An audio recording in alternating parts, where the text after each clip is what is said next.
it, but the Minotaur's Rest is a place where the Moonsea Ride, which is a fairly major road, meets the Tethymar Trail, which more properly ends 130 miles north here and goes up towards Daggerdale and Shadowdale and then on towards the Moonsea. But there is, of course, a trail here. It's not as if people don't take advantage of this. The natural gap in the gap in the natural features. Most trade goes through the Spiderhorn through a relatively dangerous woodland. That's the shorter route, and so the merchants tend to take the shorter route. Those who don't mind the leisurely route or have a different destination in mind will cut along here, along the Tethymar Trail. And so that's where the Minotaur Rest sits, at the edge of the convergence of a pair of roads. Minotaur's Rest is not a tavern or even an inn per se. It's really a shed that has no wall. It's a very open plan area, which originally was just kind of like a shelter. It was never meant to be a commercial centre. It was just some kind person in some distant past, possibly a Minotaur, erected 4 poles and put some tin on top of the poles and called it a roof. And suddenly we had the Minotaur's Rest. It's fairly big. It's a good 1,000 square feet or so. It's quite a large roof and palisade system. But in the centre of it is a big hole, a massive hole, 30 feet by 30 feet, and then 30 feet deep. Big hole.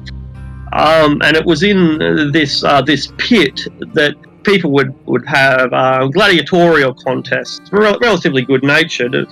People didn't die in the pit all that often. It happened. Professional violence sometimes kills people by accident. But anyway, that was the Minotaur's Rest. It was a way stop where people could toss a few coins at each other and have a bit of a biffo, and you'd bet on the big guy or the little guy, and we'd all get drunk, and then we'd move on, going to Tilverton or going on to the Moonsea or to Sembia, one of many other destinations. But that was in the good old days, and of course, the region has suffered greatly since the fall of Tilverton. Now's not the time to talk about that terrible tragedy that beset the town of Tilverton, of the shadow that claimed every single life that remained underneath it. But it is the time to talk about the fallout that the loss of Tilverton caused. When that small city, when that large town collapsed, maybe 6 months ago or possibly a little bit less, when that system fell apart, the region fell apart with it. No merchants means no trade. No trade means the collapse of the economy, means starvation. This deprivation, this bad period only worsened with the arrival, of course, of Halgar the Grim, who came down along the Moonsea Ride, raping and reaving as he went, until, according to your rumours, he settled in a hill fort on Gundarak Hill.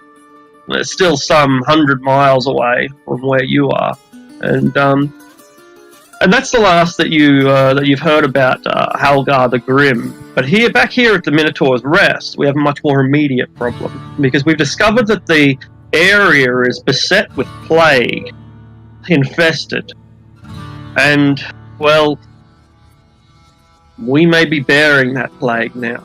We're pretty confident that we are. But the Minotaur's Rest, a hole in the ground, 30 feet deep.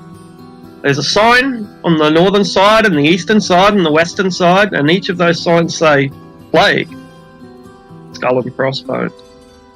The proprietor is one Smiley. Smiley has asked that you toss him into the pit and set him on fire, but you refused. And that's where our story begins.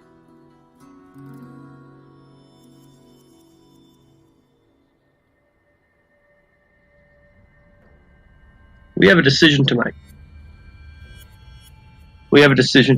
We have to decide whether we're going to Gundarak Hill, how much intelligence we're going to gather. If we choose to do so, we should possibly think about the boundaries. Are we going to engage in combat? Are we going to attempt some lightning raids? Are we going to remain completely hidden or try to talk to people? So these are some questions that you might want to think about. You may even decide that you have enough information already and it's time to head back west. To be honest and 100% meta, today is the perfect day for an assassination. Agreed. You gave me the plague. You gave me the plague! I can't assassinate anyone. Well, to be fair, we do know that they haven't passed by to the east, so we know we can be relatively confident that Halgar the Grim is somewhere within the boundary of Gloriana. Can we talk to him?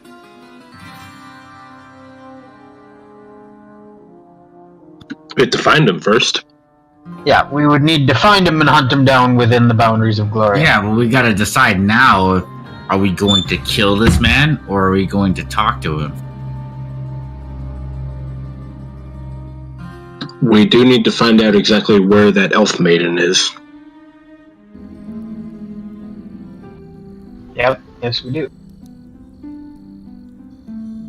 But something tells me he will not want to give up that information without a fight.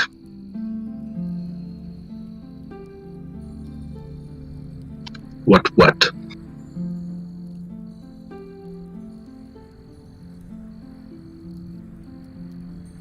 So, one quick question: are we? Because we're resting here. Is this the next morning that we're having this conversation? It could be over the campfire, perhaps. At night, it can be whenever you want.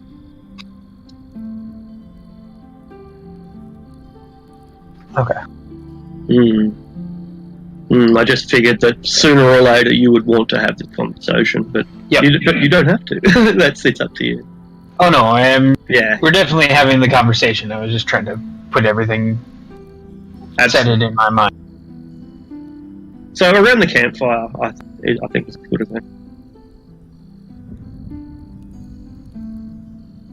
Well, he's obviously been causing a lot of trouble. And because he's been killing a lot of people, a lot of Cormyrean citizens, right? Yeah, and enslaving a bunch too, conscripting them. Like the definite difference between enslavement and conscription is kind of in the eye of the beholder.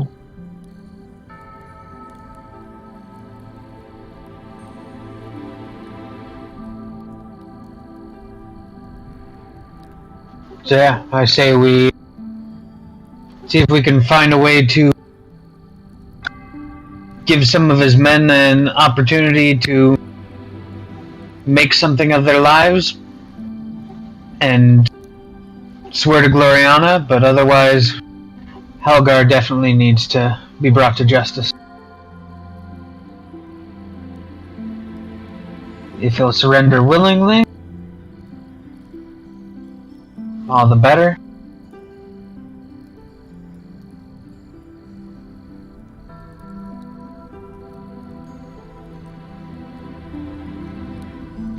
Of course, he always travels with his companions. That's the problem. Maybe we split them.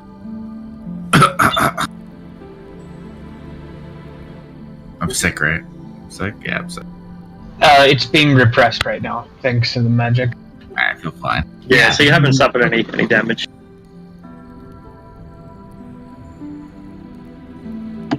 Although, shit, I forgot. Braxton has a bunch of con damage, right? From the whole fire thing. When I got cured of that, was that cured as well?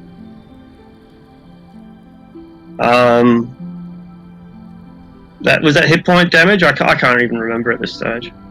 You said. Oh, right. So you were cured of the plague, weren't you? Yeah. Yeah, of course. No, you weren't cured of the fire damage. No.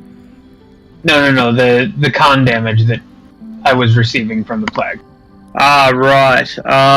No, the con damage was from the fight with Talona or whatever. The Battle of Religion chicks. That was the plague getting worse. Yeah. That was you in fire. Has that plague lifted? Yeah, you said that I was cured. Yeah. I'm trying to think. Has the damage lifted? No, you'd still be probably in a fairly bad state, but free of the plague. Yeah. Okay. So it's just essentially going to take time for me to recover that lost con. Precisely. That's exactly right. Okay, that's fine.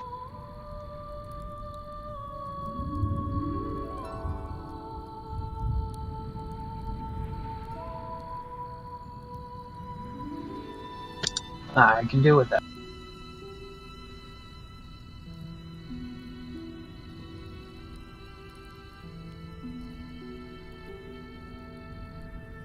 So,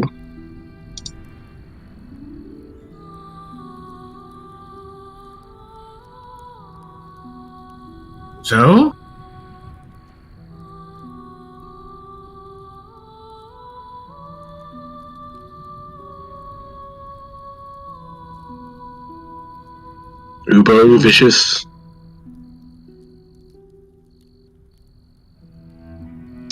I don't really know what's going on because last session I was not here.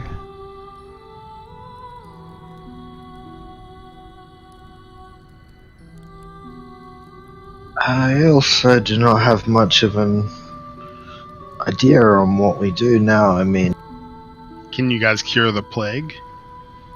no, I and doubt that. aside from that, you're talking about what we're going to do to this guy, but we don't even know if we can find him. That was actually one thing that I was going to ask because Tomo can't actually check until the morning when he actually gets his spells back. But now that essentially like the aura of desecration or whatever around this whole fucking place is gone, I was wondering if in the morning if he can check to see if he can cure like Jane and Smiley. But that we won't be able to figure that out until the morning.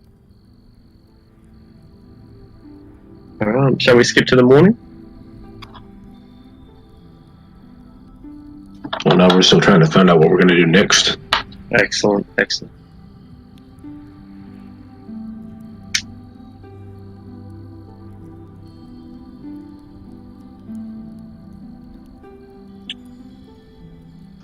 Wouldn't I say. Who was that? No, go ahead. I say we double back, and if we can search for this Halgar along the way, then all the better, but I don't see that going out beyond Gloriana would do us any good.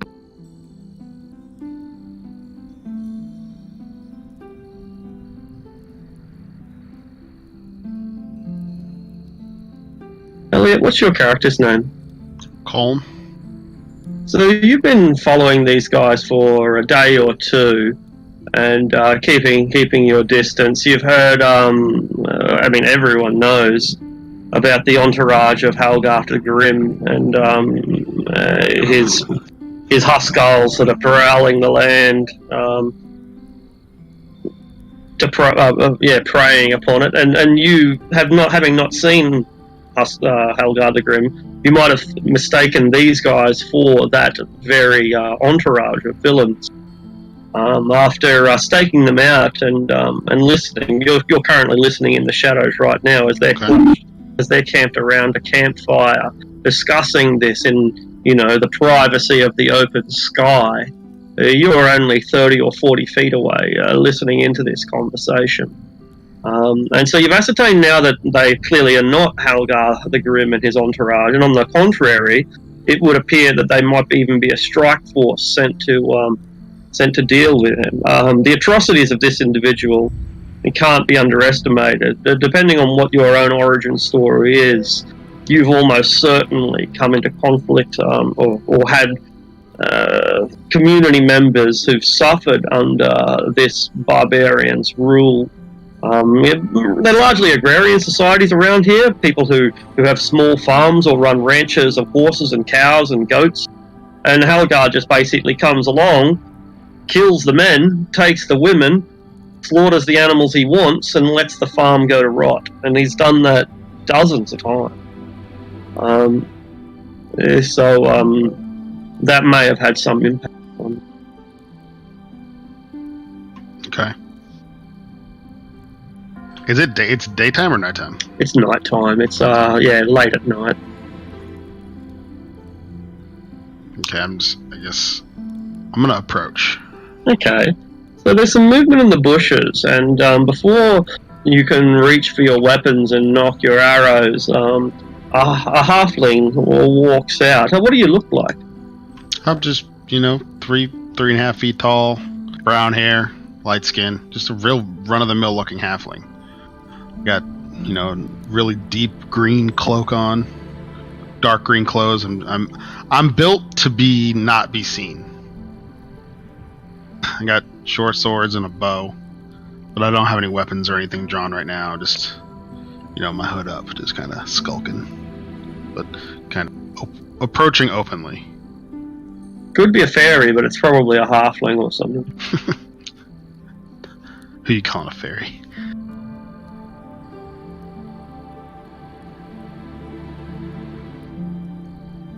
Any reactions? I immediately get up and I aim my pistol at the halfling. And I'm gonna stop, put my hands up, and go, whoa, whoa, whoa! He's stop, there, killer. Stop right there. Why are you? Stopping. Name's Colm. I've been following you guys for quite a while. You're not exactly making yourselves hard to find. I don't think that was our purpose at all. What? Well, I'm In fact, I would think we were meant to be seen, but what? Overhearing your conversation, it might behoove you to be slightly incognito, knowing that what's the dude's name? Halgar. Knowing that Helgar's in these parts. Oh, so you do know that he's in this part, what? I mean, it's kind of like the area he likes to roam about. I mean, presently. What? I mean, I don't know exactly where he is. Well, now we're back to square one. What? Closer than he is far, probably.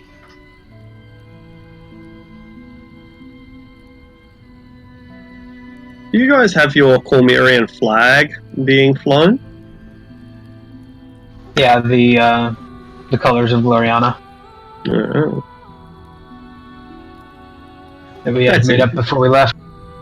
No worries at all. It's kind of interesting because, as far as Colm knows, this is independent land. Ain't no King of Cormier rules here. I want to put those colors away too. Kind of puts a big old target on your back. Have all the pride you want, but these lands are wild. It's our job to tame them. What? Well, part of it. What? Gonna take more than you lot. How dare you? How dare you say that? Well, listen here, Missy. I don't mean no disrespect. It's just dark and dangerous. And Lord Marinus brings a light upon these lands. And we do too. Well, good But for we're him. his. Which one of y'all's Marinus? Well, none of us. I am a Ruslan. However, Well, there ain't no light here but that campfire.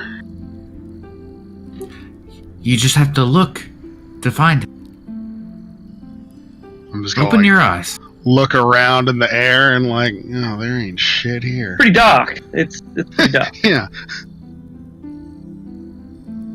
But there are a few fireflies, and the stars do sparkle above, and the light of Saloon is shining, so we are not devoid of light.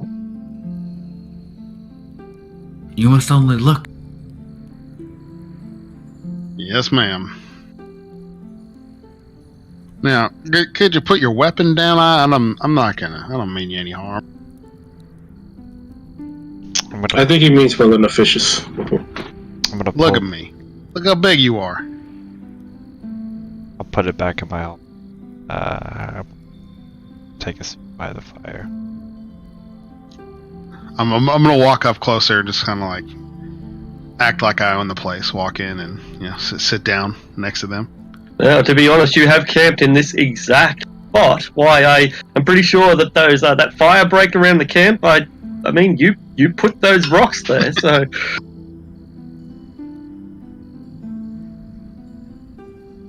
And I would probably know that there's plague in these parts. Yeah, it's getting around. But it's only been a few days. It's at this stage, it's kind of a rumor, but I see the signs. Or I've probably seen the signs.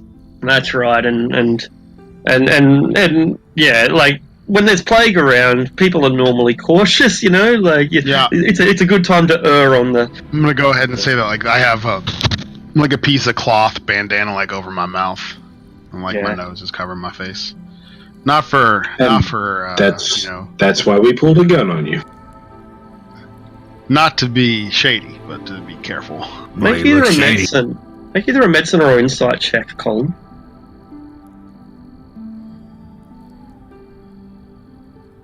Yeah, so you in the darkness, in the camp light, and you don't notice that two of these people are kind of ravaged.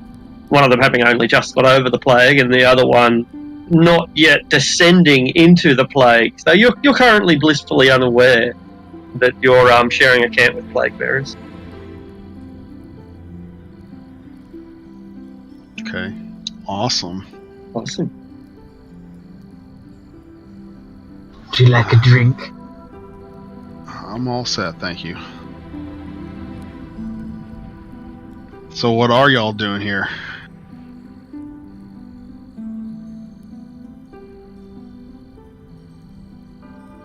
What we said. Spreading word of Gloriana.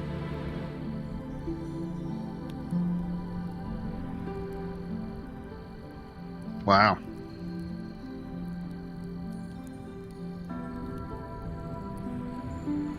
Alright, hit me.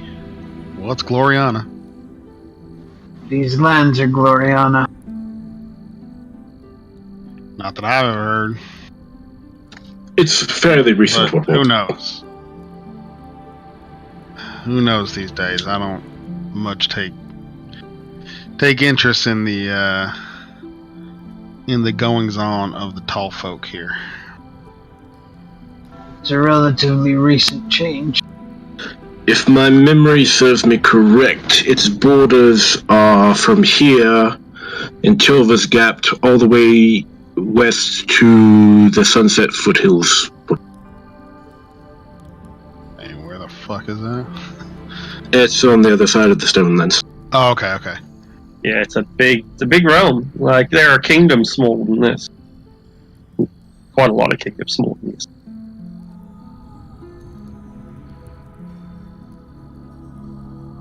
And y'all seen Smiley? He's still alive. For now. I'd hope so. Is he he's the proprietor of this place? He is, yeah. Or the manager, at least, yeah. No longer the owner. No longer the owner. So is he dead now? No. Nope. Okay. He's just really sick. Okay.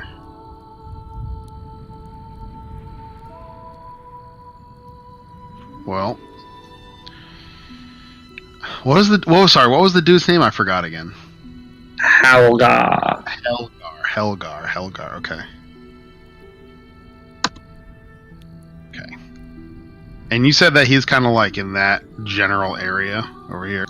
Yeah, this whole That's place is... the idea of his like encampment or whatever. That's correct. There's a rumor that he's sitting at a place called Gundarak Hill. And Gundarak Hill is, roughly around about there. He himself has come from a long way away, the end of the Moonsea ride, Moonsea. And the Moonsea is a frontier land, a savage land, where men can make their fortunes, but are much more likely to get their skulls cracked in. Fantastic. How nice. It's like being in Alaska in the 1890s, like Alaska now. Well, yeah, pretty much. Hey, it's real frontier country, and you stomp on the wrong toes, they'll stomp on your head. Well, I'm here looking for Helgar to get some information on his whereabouts. See if I can't formulate a plan to maybe make his life a little more difficult.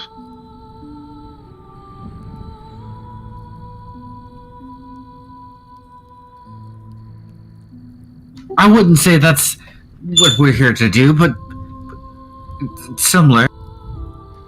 Wait, it's not? No. To be fair, we've kind of had two purposes since we've come this way. Our original purpose was to just come down this way and... Well, I don't know exactly. I can't remember. It's been a long time. I think we were coming down this way just to proclaim Gloriana and then see if we could find anything on Helgar the Grim. But then we got sucked into all of his stuff that he's been doing in this area, and that kind of took precedence.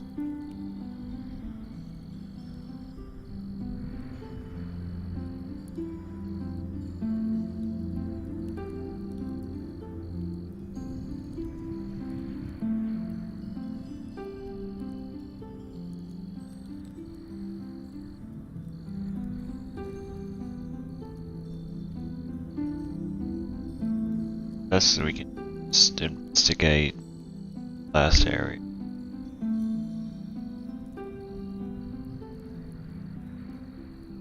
T-Rad. We're on the Moonsea ride. My thoughts exactly. Well, the last place he reported was around here, within the bounds of Gloriana.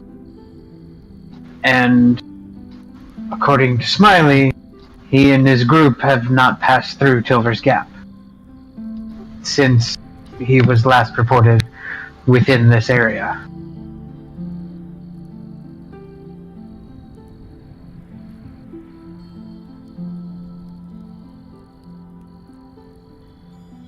So he would more than likely, unless he has some other way through the mountains that we are unaware of, he would still likely be west of the gap. And that's exactly where I'm heading to. I just saw your inviting fire. Figured I'd come say hello.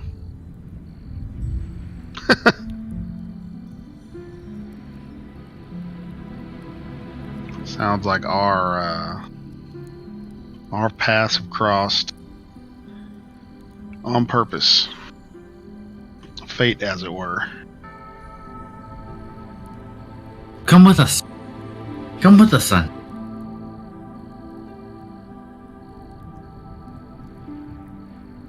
Sounds a good idea as any.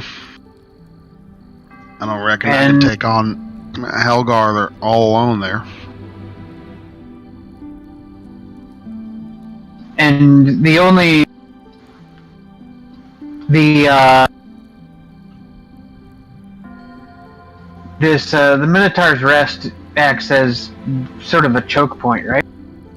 Sort of, but it's a pretty wide choke point. Like, Tilver's Gap is, yeah, like, Tilver's Gap is, it's a good choke point against armies, but not really against individuals. It's still 20 miles wide at a minimum, but it's forested, and so, yeah, so it's really inconvenient for wagons, for I suppose elephants, perhaps, but certainly for armies. Individuals, not so much, though. Okay. Yeah, it's yeah. I can't think of a similar past in real life, but we don't really have them in Australia. But It's unlikely, though, that Halgar's group would have been able to go through anywhere other than the Minotaur's Rest. if he's willing to go through woodland, then it would be quite easy. It's just that this is the only road, and so therefore, look, it depends on whether he's got baggage trains or not. That's probably the big question. If you've got an ox cart, you're going to need to go along the road. If you've got a horse, you can go wherever you like. Okay. Yeah. Yeah, I'm thinking the Drago been passed in Afghanistan, but I'm not sure if that'll have any relevance to anyone. And he's Yeah, definitely not gonna. This place is definitely gonna act as a barrier right now with all the plague signs. Yeah. You can consider the Moonsea ride closed at this point, and also the road north, the what's it called, the Tethiamar Trail. When the Minotaur's Rest is closed, then the whole road is kind of. It would be the easiest place to seize the road, right here at the Minotaur's Rest.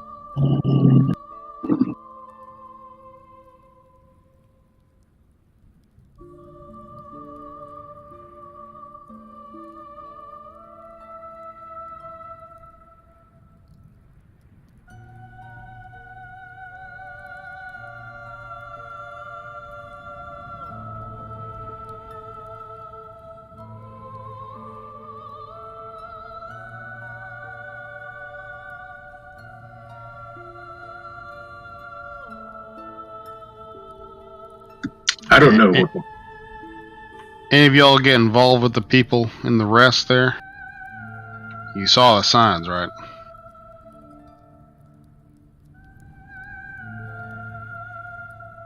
Kind Yes. of hard to miss them.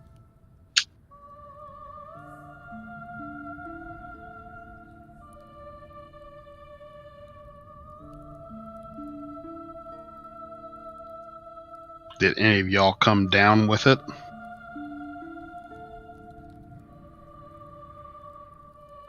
I'm better now. She has it, but we're keeping an eye on it with healer Boto. Oh, by Tamora's grace. I am capable of suppressing the disease, though I cannot purify it completely. I'm just gonna step back a little bit. And just sigh. Well, how do you expect to head off Helgar if half y'all are coming down with the damn plague? Well, all we need to do is have her spread the plague to his men and then come back a few days later. Like the way you think. The turtle doesn't speak often, but when he does, he produces wisdom. What was your name again? Ubo. Ubo, I think you and I are gonna be friends. And thus, chemical warfare was born. Just the type of underhanded tactics we require. We've got to remember that these men did not volunteer, they were conscripted. What? I'm sorry, what was that? I didn't hear what you said. These men didn't volunteer, they were conscripted. Yes, but if they get sick, that's nature doing its work. Well, every man has a choice. There's nothing natural about this plague. Sure it is. Ubo has done nothing wrong, so Ubo is not sick. Did Jane do anything wrong, Ubo? Ubo does not know. Perhaps Jane should sleep with you tonight in your shell. See if you don't get sick What? Just don't do anything wrong, alright? Uber just looks confused. Well, if you haven't done anything wrong, you won't get the plague. Uber has not got the plague. I don't think that's how it works there, fella. I'm sure she has it.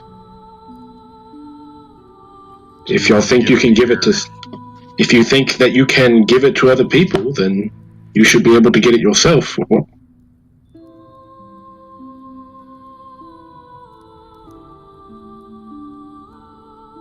You people are terrible. He's been smiling this whole time, just so you know. And he hasn't said what, so he's obviously like, you know, not Is not that a being thing? serious. Maybe.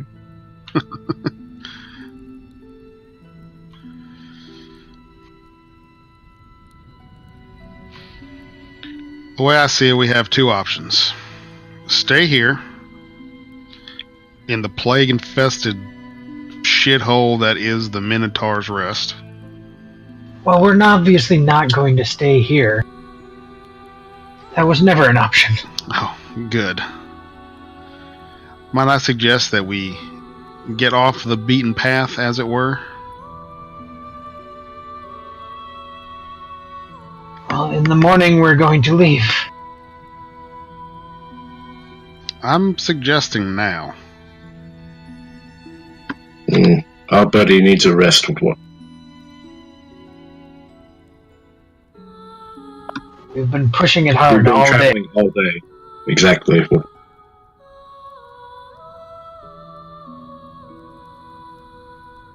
All right. And this entire time, like, Braxton has just been laying on his back and like hasn't even looked. Has just been talking. He is just char. There's just like black char all over him still. Yeah, it does look like he needs a triage. That's for sure. Any of y'all hungry? I'm gonna cast Goodberry. And just like reach into my pocket and pull out a handful of berries. You must shop at the same place Balfour shops at. Quite good.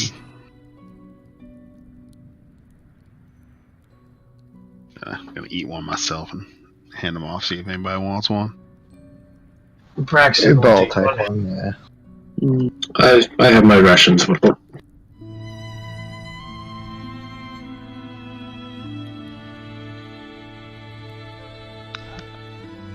I'm gonna continue to smoke them. That explains why you're so quiet. Okay. You're high as fuck, just like down there in the corner. There's this little Fuck this fucking dude. Algar the Graham. Let's just become opium barons. Hell yeah. I mean, Yeah, sure. It's an option. Okay, out of character. So is the short-term goal is kind of figure out what's wrong with the plague and then go find Halgar? I don't think we even know if we can do anything about the plague. no, like figuring out the plague is we've already figured out that we can't really do anything about the plague in general.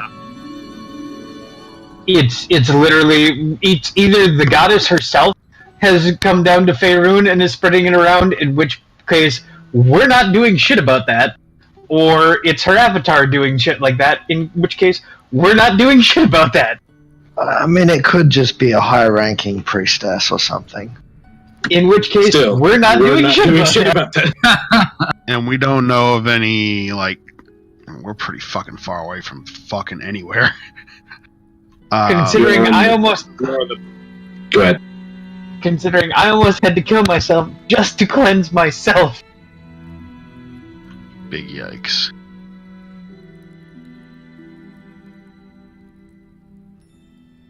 Fuck that shit.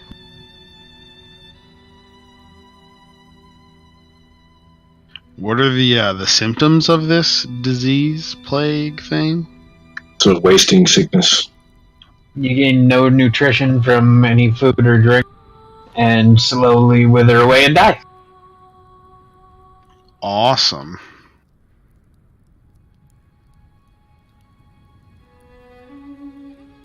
Other than what I've offered, I have no guidance.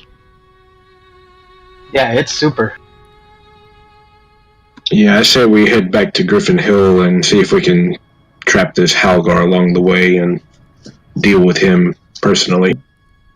Agreed. If we can't, then we just report back to Griffin Hill with the information we have. Mm-hmm. The thing says we don't necessarily have to. Where is Griffin Hill? I don't see it anymore. It is all the way over here. Oh, and that's like what, 900 miles? 230 miles?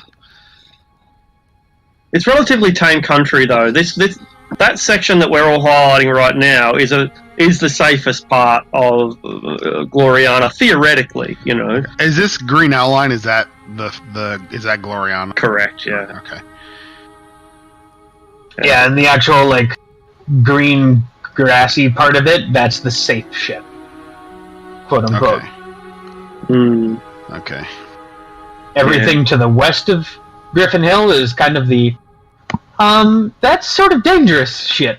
Yeah, we might pretend to control that, but like we probably never ever will. Whereas the eastern side, all that it takes for us to control this is to win the hearts and minds of people, but can't win their hearts and minds if they're dead.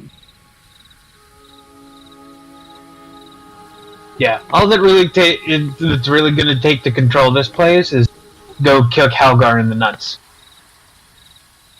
All right, let's do that. I mean, I guess I'm assuming if it's a wasting sickness, it will take a while for it to affect you.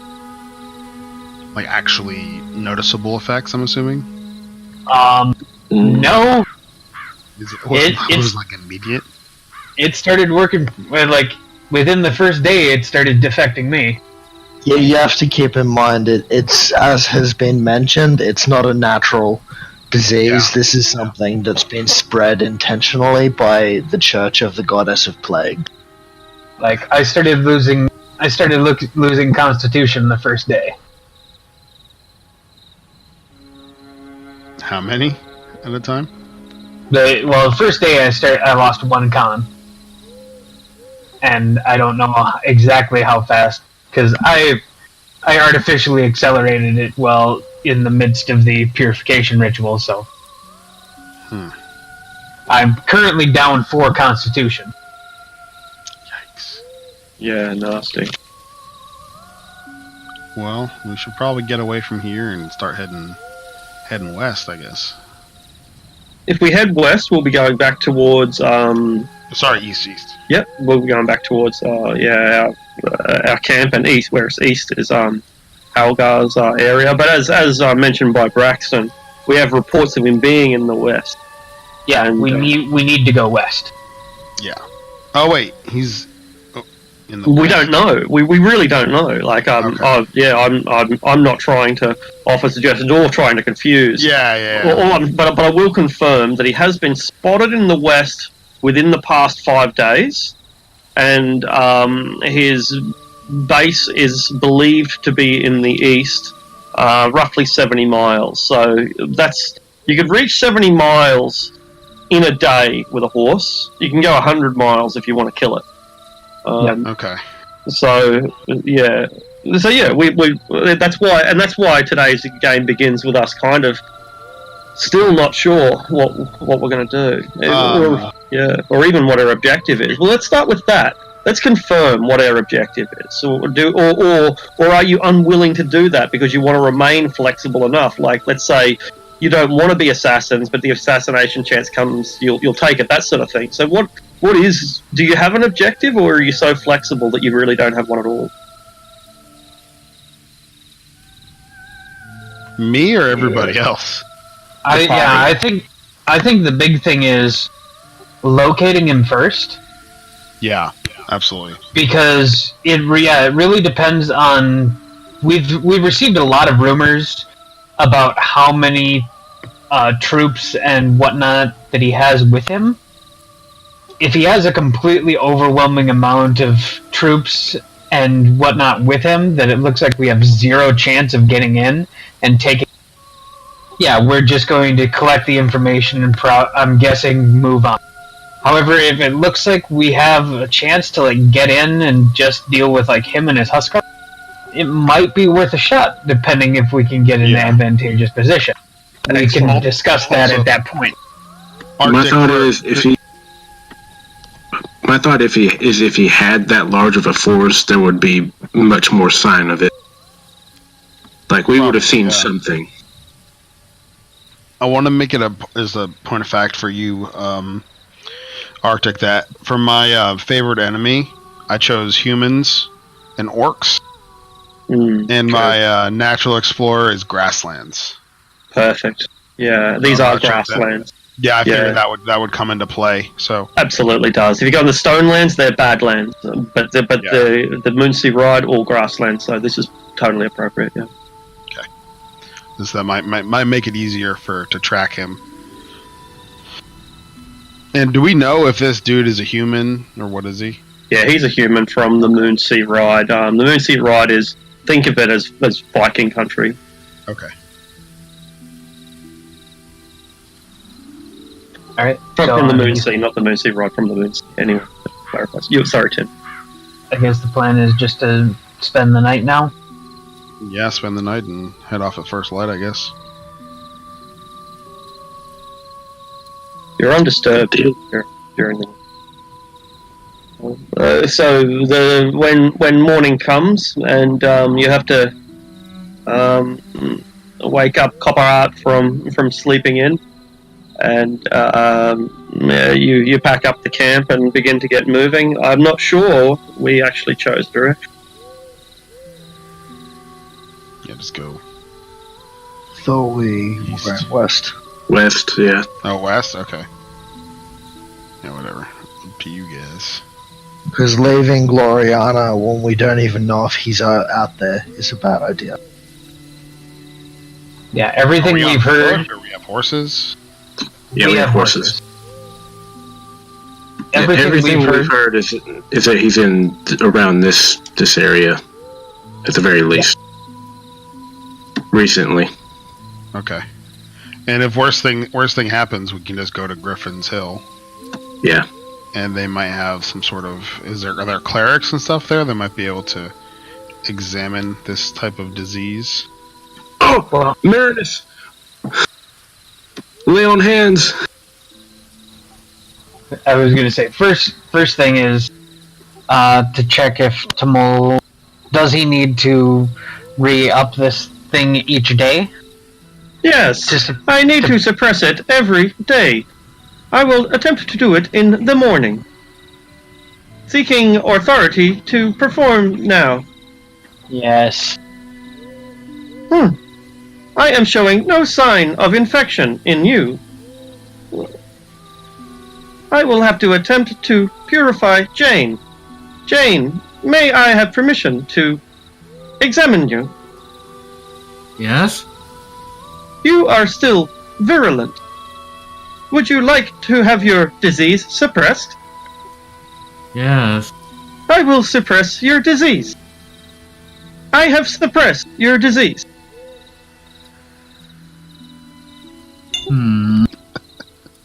Alright, so he's not able to actually cure it. No, and in your case, he doesn't need to for you, Ark. Yeah. Is he able to do it? Is he able to do anything for Smiley at all? He can suppress Smiley, yeah. He's happy to chew all of his power to, I think that was chew everything. Yeah. Must be all of them, hey? Right? Is it? Like 3? Might be doing him a kindness to just put him out of his misery. Yeah, I was gonna say, because Smiley... Will Smiley be able to, recover it all? If it's continued to be suppressed?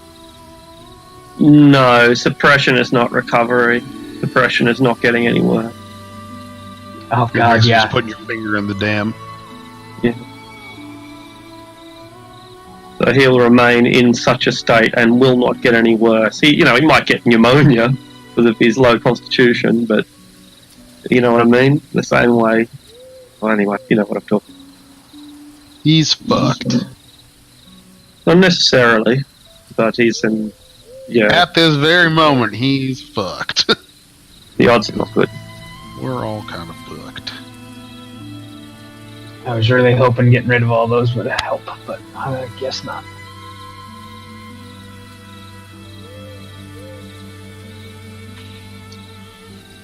So westward bound? Well, I'm gonna ask Smiley if there's anything that I can do for him or help him with, or if there's any... Last week I asked you for something. No, was it last week? Maybe it was just last night. I can't really remember anymore. Why'd you just do it? Just push me down in the hole, pour on the lamp fuel, and burn us all to hell.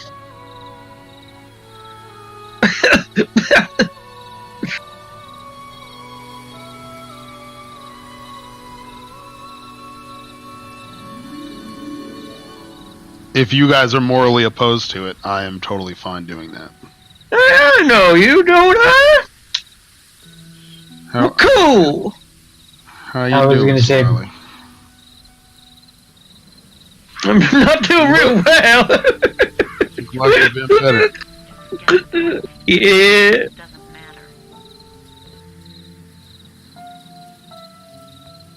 Now, is he the only alive person here? Yeah, and so mention the pit where people have pit fights. It's deep with people. Like there's several people in there. Flies and rats and maggots, and they've already been coated with a bit of oil, but he wants more. He was getting ready to do the deed when these guys turned up. He was about to jump in the pit himself and set it all alight, but that seems so long ago now. That was, 15 hours ago. Well, that's not good. Oh god, this song. I know, right? I would I guess- oblige him if the rest of the party does not take qualms with it. Braxton promised, so yeah, he'll be willing to do it. He made a Alright. Then I would like you to... Yeah. I'm not going to Yeah, get anywhere close to the pit. I'm just going to toss a torch in there. he'll make a prayer to Shantae and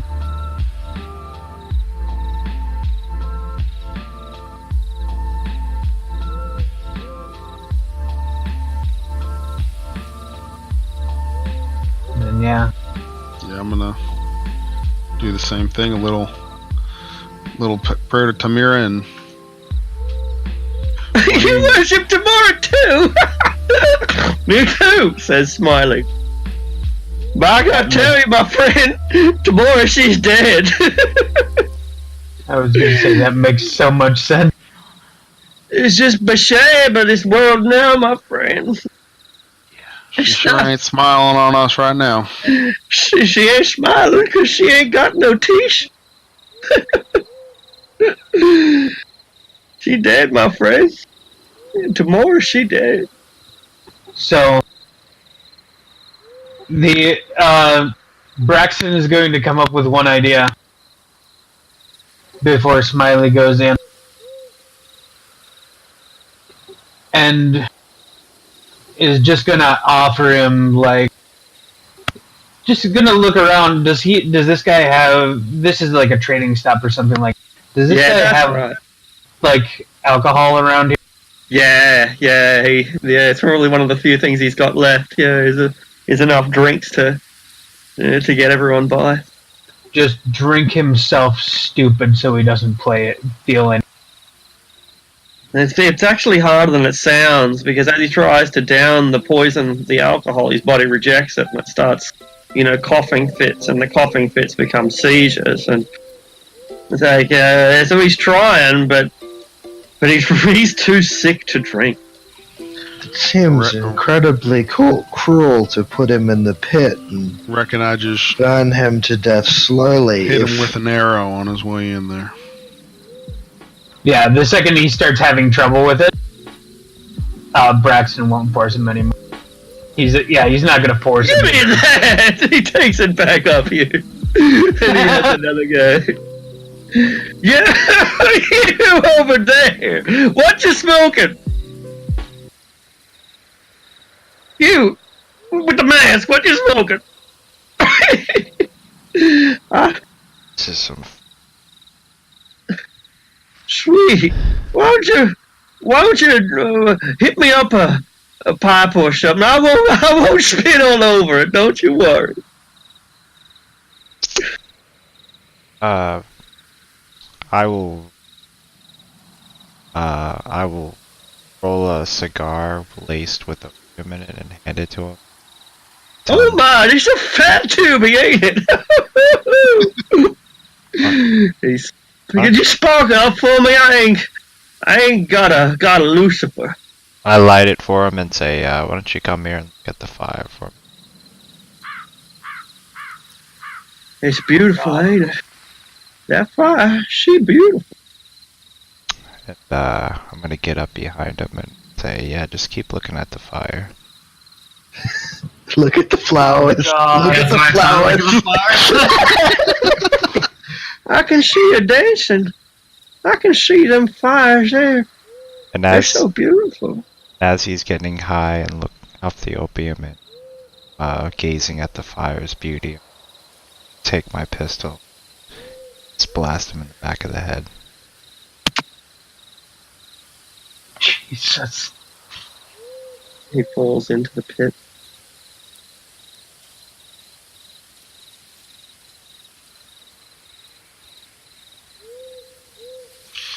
It's the best death he could have hoped for. A quick one.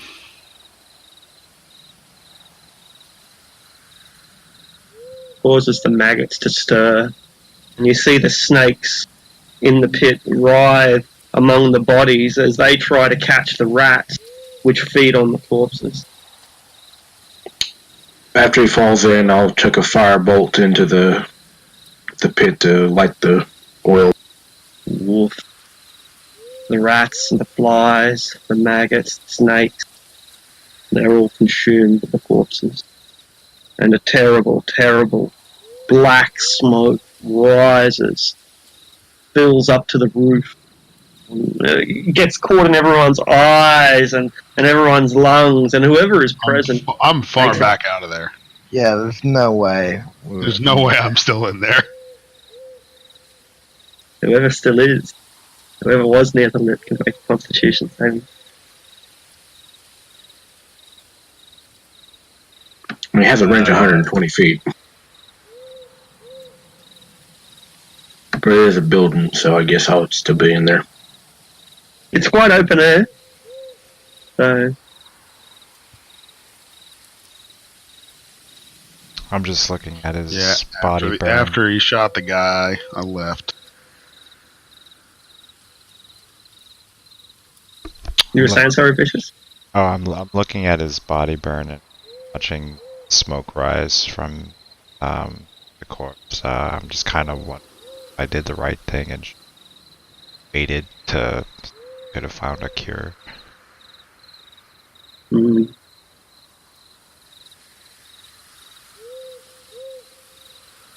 Braxton, you feel you feel awful, physically awful, nauseated and sickened, and you take a level of exhaustion as just the toll of emotional and physical and indeed spiritual of the battle that you've undertaken really wearing down upon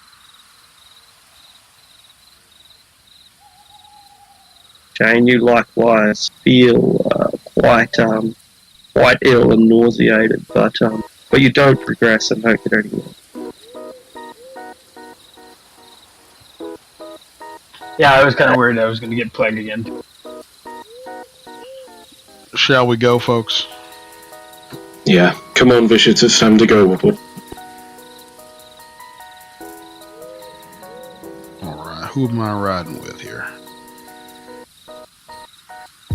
Well, Jane is probably the lightest person here, so it'd be Can best he for you walk? to Yeah, ride a horse. that's a hard no from me there, Hoss. I think I might cozy up next to you. The giant 7-foot-tall turtle. Yeah, I'll ride in your shell.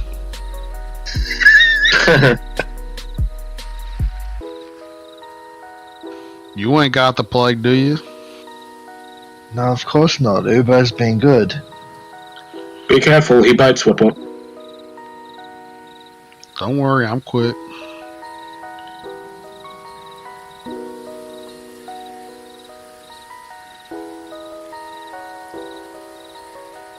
Plus, she's quite handsome for a turtle. And flattery never hurt either.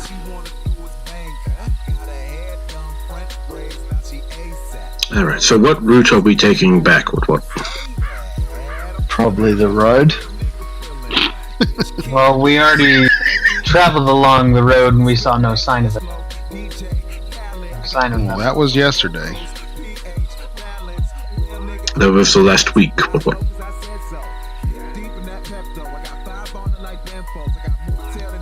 What did you say, and what does his men target? Farms. Farms. Homesteads. Really anything out in this grassland. I guess the best thing, my suggestion, I'd say, we just keep following west and, follow the farms, I guess, then. That's what we did on the way up here.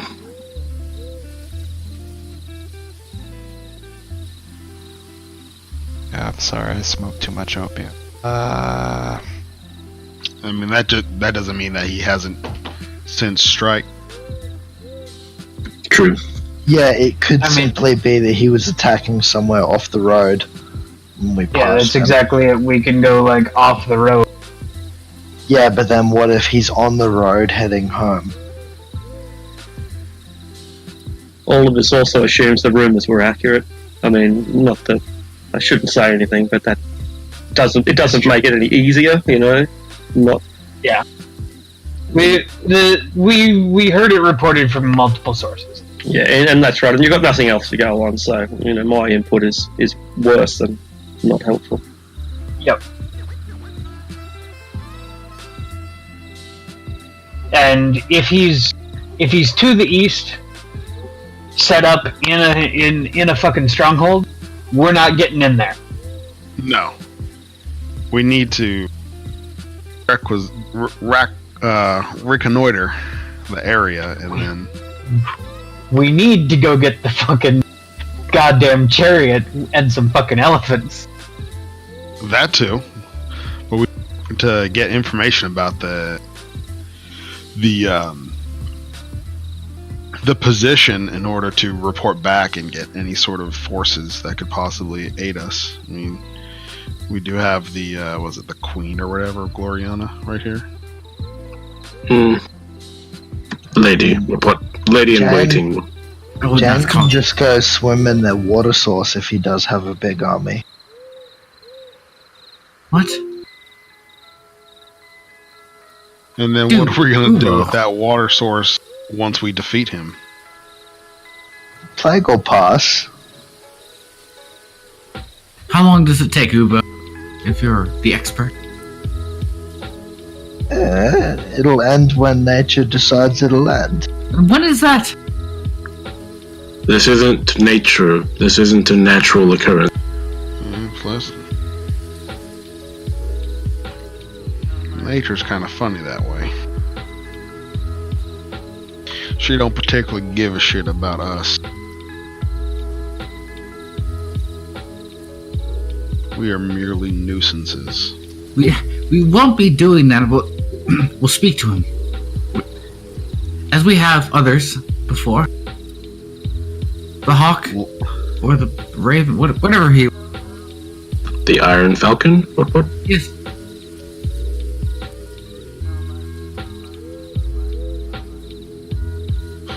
Alright, you try talking. I'm probably gonna stick to stabbing.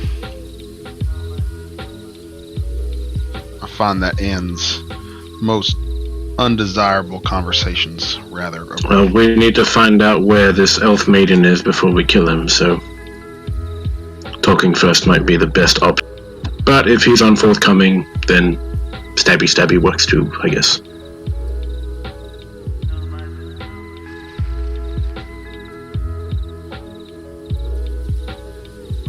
Alright, So we're deciding a direction, correct? Yeah, we're going. Yeah, we're going west. That's right. 100%? Okay.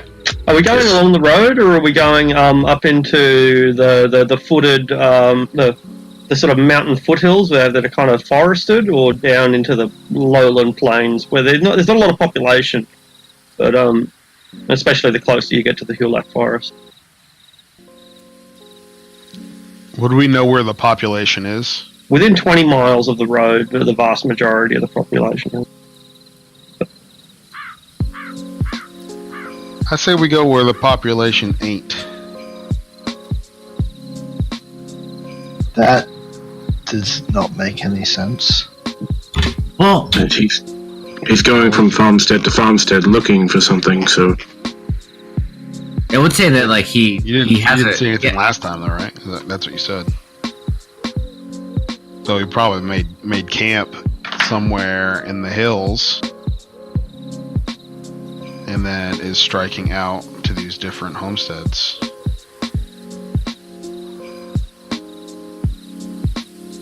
Well, we did hear the one rumor that the Elven Maiden was over here and had escaped. Maybe that him and some of his people started heading in that direction to try and recapture her.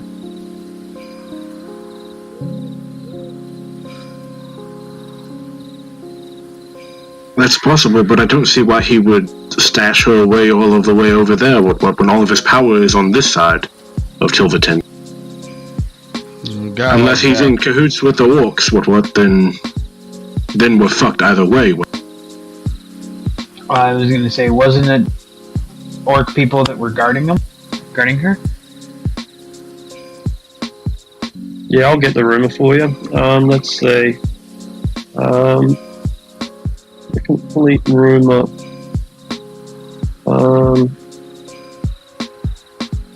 Oh no, I can't see it here.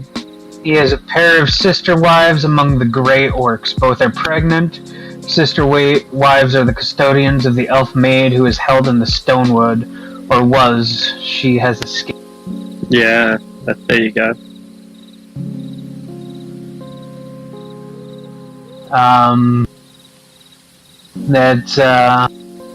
That's the Uthgard named Jungar. He has a pair of sister wives among the Grey Orcs. For a while, I was like stealing flowers, breaking into this girl's building, and then just like. So the rumor is he's over here, but you guys didn't see anything when you made your trek this way. Nothing other than the outcome, the aftermath. Okay. I don't even think we saw any of the aftermath of his work specifically.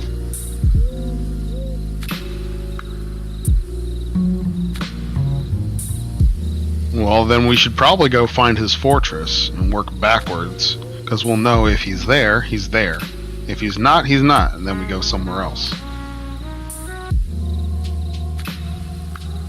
This fortress is dominant, right?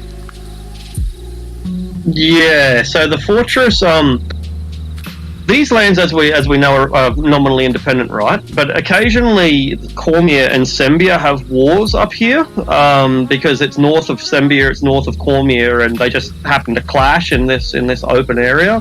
And as a result, Cormier have from time to time built forward bases, and one of their forward bases was on Gundarak Hill, and so the fortifications there, they disassemble them, but they never quite completely disassemble them. So what you've got is a defensible hill, and on top of that defensible hill, you've got the basic foundations of the Cormerian fort, and then, assuming he's taken this as his base, he's probably put, a log palisade on top of that. That's probably what's happened, but now you're going purely off speculation. There's not even a rumor that has said that. I think that's probably the best bet to get any sort of information. It'd be 2 extra days to make our way over there and back. I mean, I suppose we could. Yeah, I mean, the worst thing we can do is nothing. Well, the biggest thing is we have no jurisdiction or anything. Those are not Gloriana lands or anything. Technically, you'd be invading them. I mean, not really, because no one claims them. them. Don't say shit about Gloriana. That's not part of Gloriana. We have no right to go and attack anyone, really. But we want this guy gone? Where this is like a proxy war in Vietnam, Laos kind of situation. Yeah, that's an accurate. You just kind of do it. You don't tell anybody, but you do it. And you kind of ask for forgiveness rather than beg for permission. Only humans could be so foolish as to attempt to harness the engine of our own destruction. I also think, worst case scenario, even if he's not, it's try to set a flame for. Exactly. This is all about reconnaissance. This is a recce mission. We're not there to necessarily assault a fort with 5 dudes, a woman, and a giant turtle. I'm glad you're okay. We're there to just get information. On the other hand, if we had 4 giant turtles and a rat, then we could take. I mean, now you're talking, but unfortunately, that is a situation for another day. I could probably call my brothers and they'd be here in like 3 weeks. Yeah. Alright, so I guess we can go there.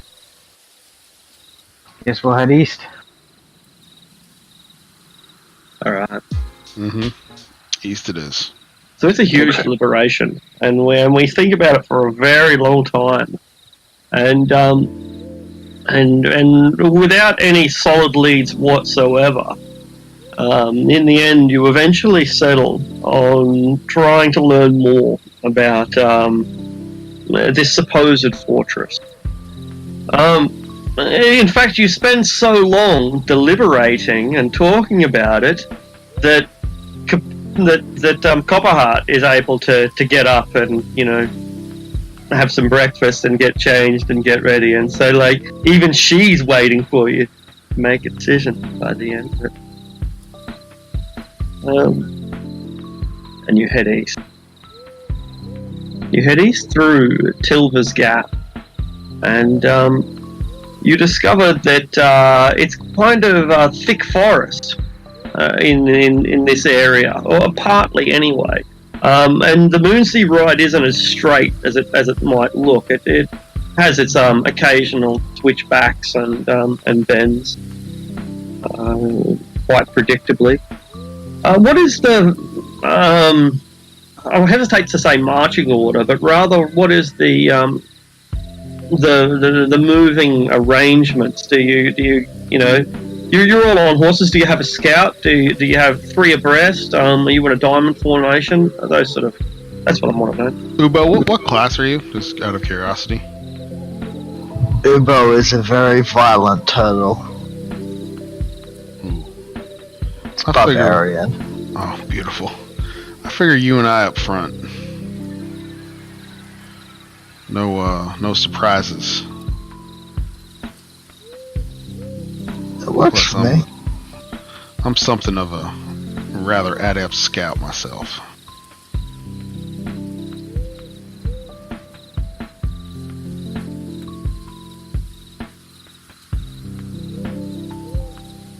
I guess the plagued people in the rear, that would probably be the smartest.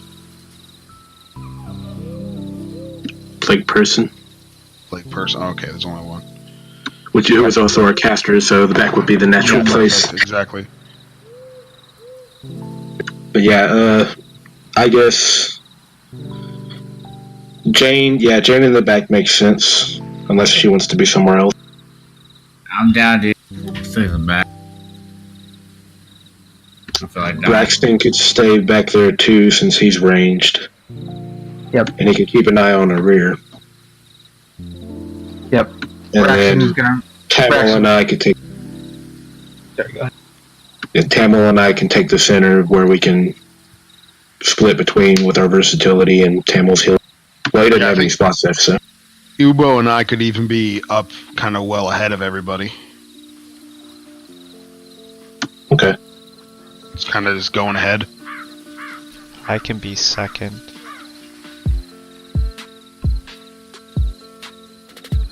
Yeah, you can fit pretty much anywhere.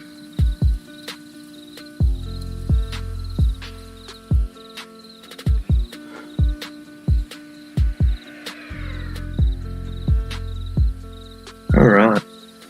So you guys know roughly, the order that you're going in, and that's more important than me knowing. So as I understand, Ubo and the halfling are a scouting operation. You're moving up ahead, is that right? Believe so, yes. How far ahead?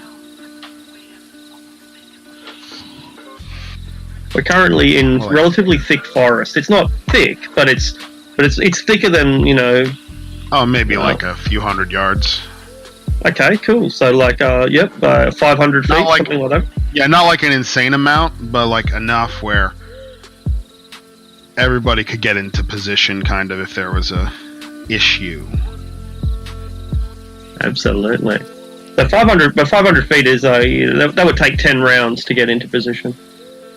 Or on horses about half that time, about 5 rounds. Yeah, that does sound good to you, but Yeah, between 3 and 500 feet would be optimum. Okay, cool. Yeah, good. That sort of buffer as you go a little bit ahead and then lag and go ahead. Anyway, the pair of you are able to make perception check.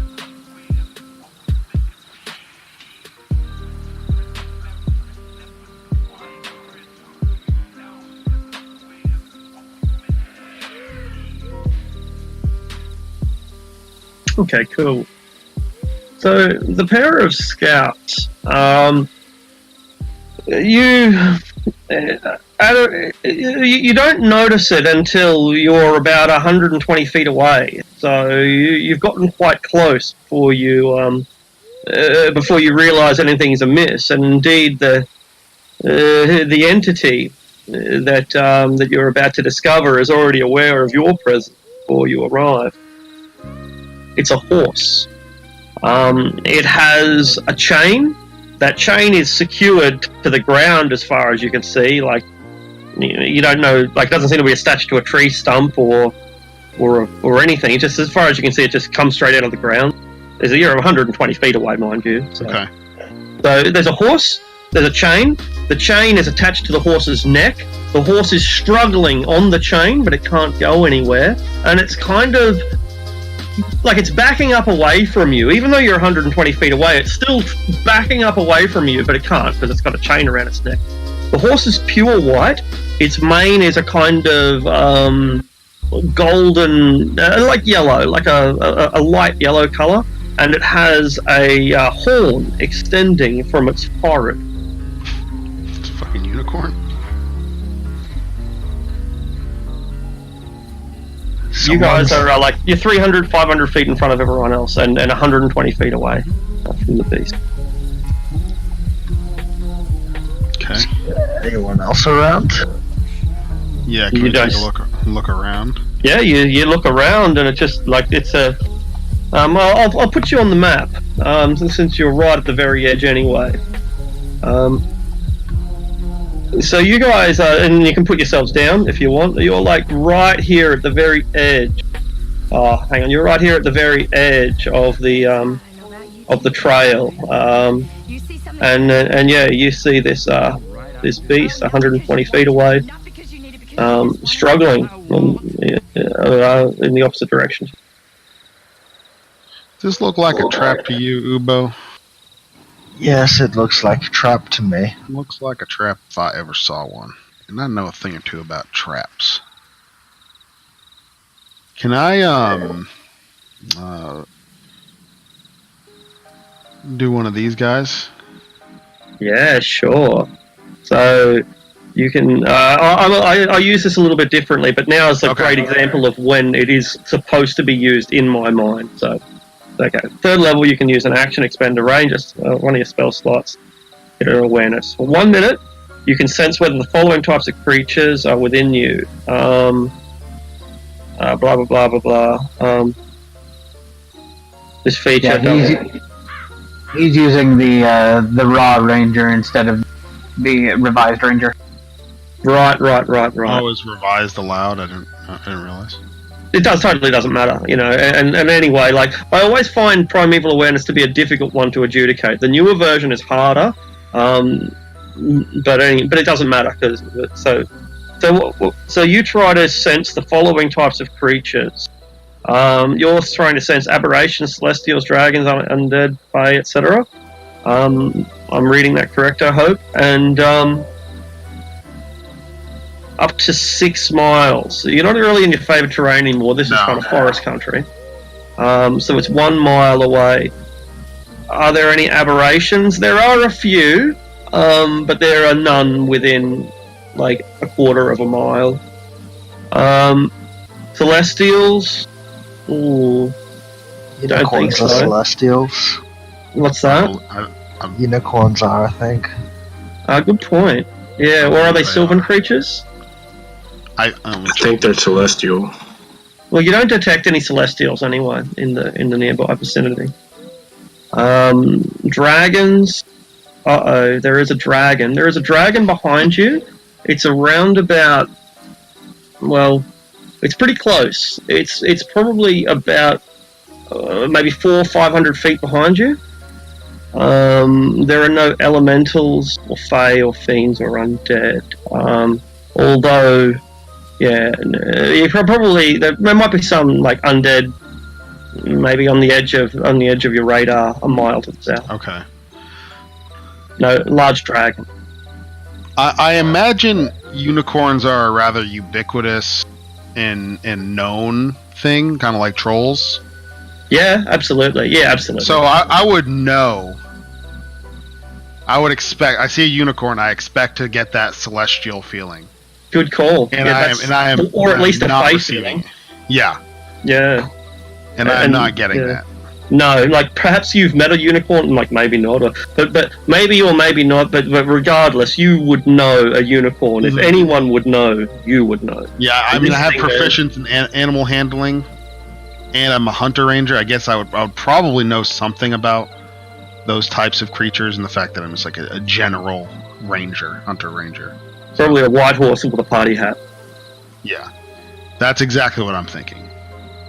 So I'm gonna pass that on to Ubo. I'm gonna very, very gingerly tell him that there's a very large dragon somewhere nearby, which we can do with that whenever we wish, preferably nothing. And that is not a unicorn. So it's definitely a trap. Oh, it's definitely a trap, my friend. Are we gonna walk into it? Maybe you will. I'm thinking I might do the old sneaky sneak and kind of go around over here, all all nimbly-pimbly and hidden-like. But you're a rather fearsome-looking individual, might I add. Someone might be a little more wary of you. Alright, if he's gonna sneak off, I'm gonna keep going down the road towards the horse unicorn. What about the rest of the party? You can see that, like, some 500 feet as you wind through this relatively, like, the path doesn't wind a lot. We're coming up to an elbow at the moment, and the elbows aren't that common. It's a relatively straight path through a light woodland. Not really a forest, but a light woodland. Anyway, you can see that these guys have halted about 500 feet in front, and by the time, you have to decide whether or not you're going to keep following, you're about 300 feet behind them now. And you can see that they suddenly split. They get off their horse, presumably, tie the horse to a tree, I guess.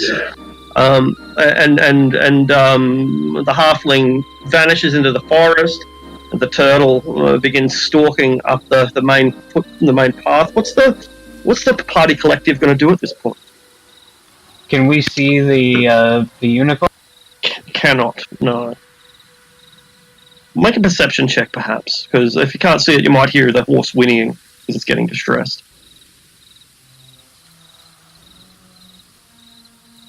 Yeah, so you both might hear the horse, but whether or not you relate that to Ubo's horse or a different horse, it's difficult for me to tell. You might want to make an insight check, or otherwise just decide based on the evidence you've already got. When I hear the horse neighing, Kursk will kick his horse into a quicker trot. Yeah, sure. Try to close the distance. To what? To 100 feet? Or what? As close as he can get before something happens. Okay, cool. You'll go all the way. He's not rushing there. He's just going at a quicker pace. A canter or a trot, perhaps a trot. Trot. Trot. Yeah. Up to what? Where the horse is? Where the horse is? Up to where they stopped. Yeah. Excellent. And, this is my path here.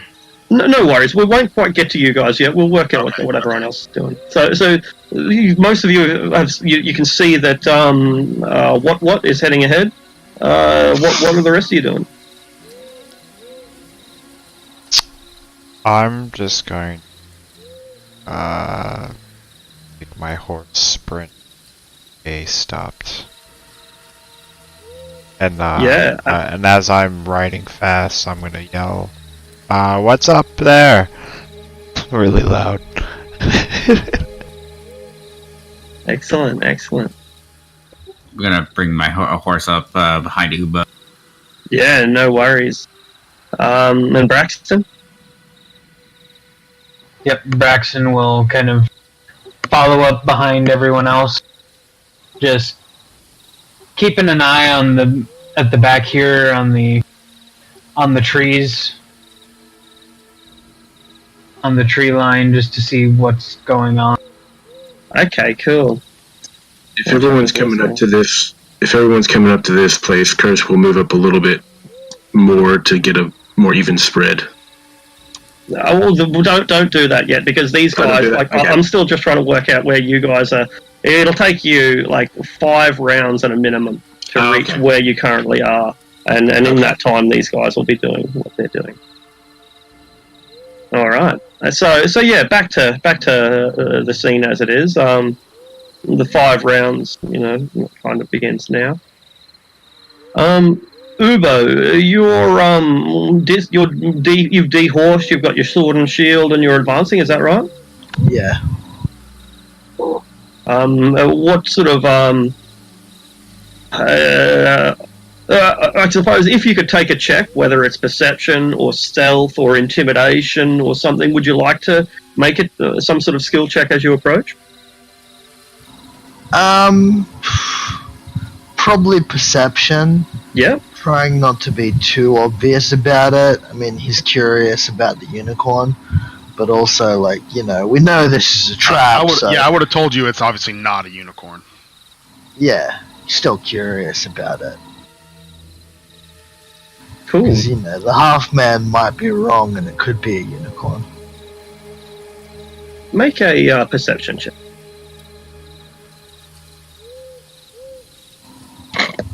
Pretty effective. I know it's a trap. You know it's a trap because you can see a dude. He's right here. Oh, hang on. I flipped him horizontal rather than revealing him. Whoops.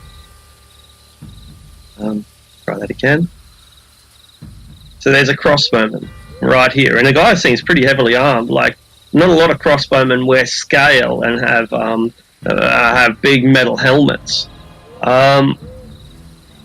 Yeah, so you see this guy. Do you pretend that you don't see him, or do you make eye contact with him?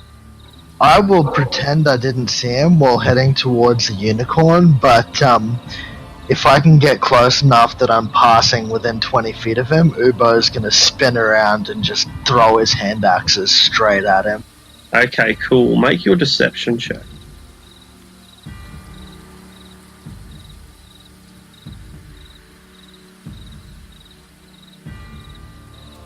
Alright, insight.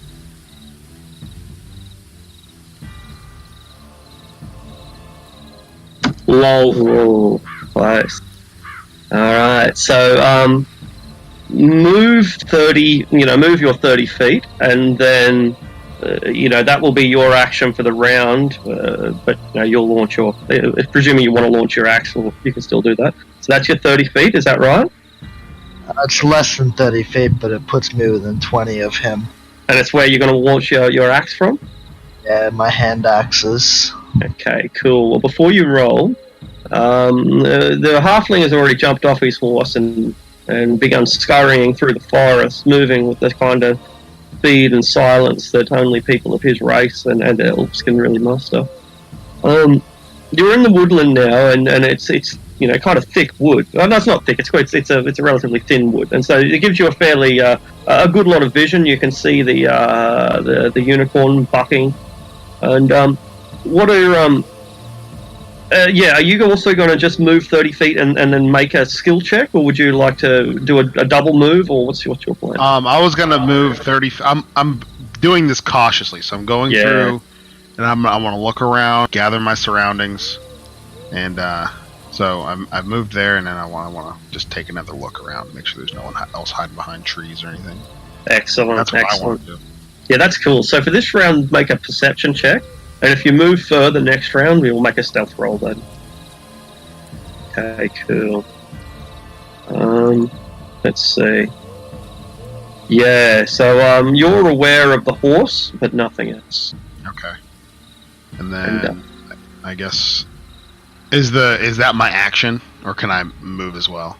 To get as far as you did was really your movement. Okay. I'm sort of trying to count down the 5 rounds and make sure that I don't either get too ahead or too behind. So you're about to take your next move, but your next move will be done in initiative because the encounter begins when an axe is launched.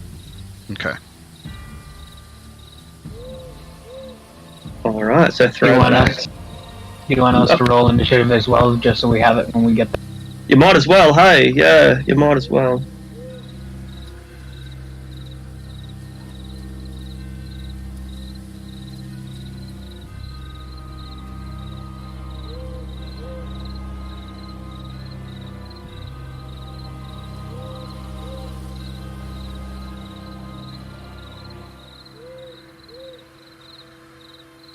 Ubo, the encounter begins with you launching your axe, and initiative begins after the axe is thrown. Beautiful. Alright, 18 to hit. You barely penetrate through his splint mail, and the helmeted assailant is taken completely by surprise.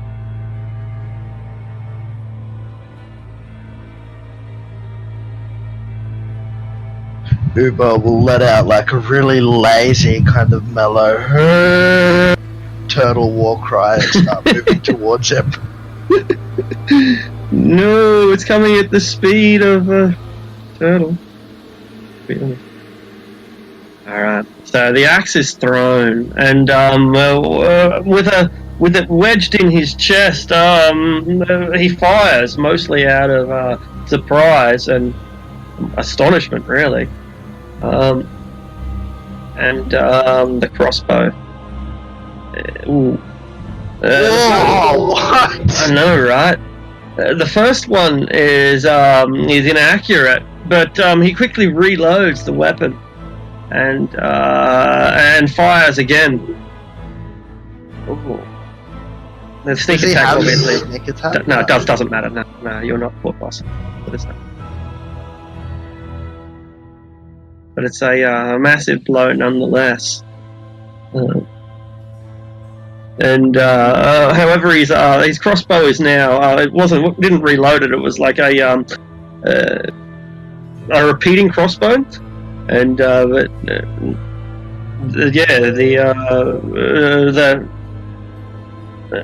crossbowman continues to reload his weapon. Let's see now. Okay, cool. Braxton. I'm gonna keep running. Yeah, of course. I should just skip straight over that stuff. Ubo. Ubo will draw his battle axe as he moves forward. And bonus action Ray before coming down on him with the battle axe.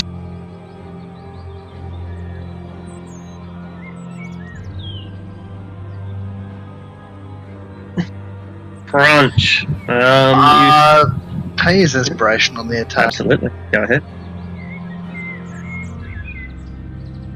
You slam your weapon with full force into the splint mail, and it carves straight through the pauldron, through the shoulder. It's a devastating blow. And the man is crippled but not killed, as he lies there in the ground and he's still alive, kind of kneeling rather than lying, but it looks like the fight is completely beaten out of him. You hear the screech of the turtles, well, the grunt of the turtles' war cry, and the screech of the man who you know the sounds of a man in agony. I'd like to ready my short swords and just move up a smidge. Excellent. 1, 2,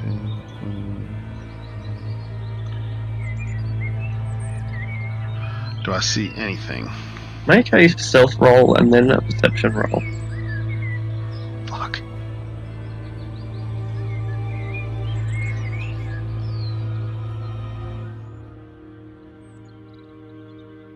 You do not see anything.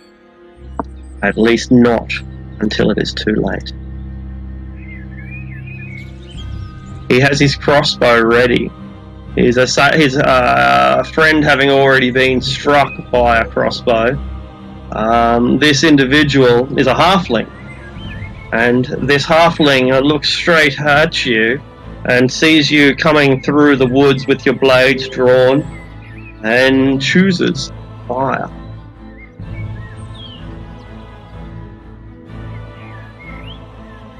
With his repeating crossbow. Ouch. You have an armor class of 16 or higher. Yes, 16. Ooh. 16 damage on both of them? He's hidden.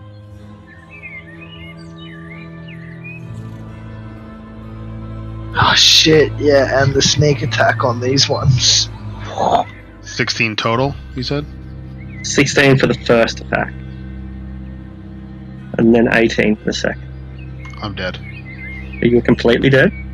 I'm unconscious. Does he get sneak attack for the second attack? Yeah, because he was hidden. Oh, no, you can't. You only use sneak attack once per round. Oh! Woof. Then I'm at, was that 26, you said? So. Yeah. I have It'd be 5 total hit points. Oof. Big yikes. Alright. Bye, Cormier, he says. And hang I on, hope that was That was a reaction, a readied action. You can't take 2 attacks on a readied action. Excellent ruling. Totally accurate. So the second one was not an attack at all. So it was only the 16. Yeah. Okay, so I have 15 health. Where All right. So he says, here if they buy Cormier. That's right. And so before we go a little bit further, I want to keep interpreting the rules properly. You've moved. You haven't used your action yet. You know, the stealth roll is part of the movement, and the perception is free action. So when you move into his range, he fires. You've still got your action left. Can I use my action to say, I have no quarrel with Cormirians? Make a persuasion.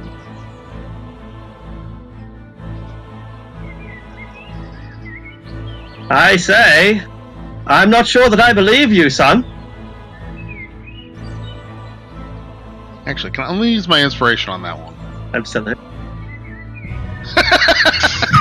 Nope. The fuck? And I do believe that these are not times to give men the better benefit of the doubt. After all, we're not in Cormier, are we? Alright, then I would still have a bonus action, right? Yeah. Well, I'm gonna hunter mark his ass.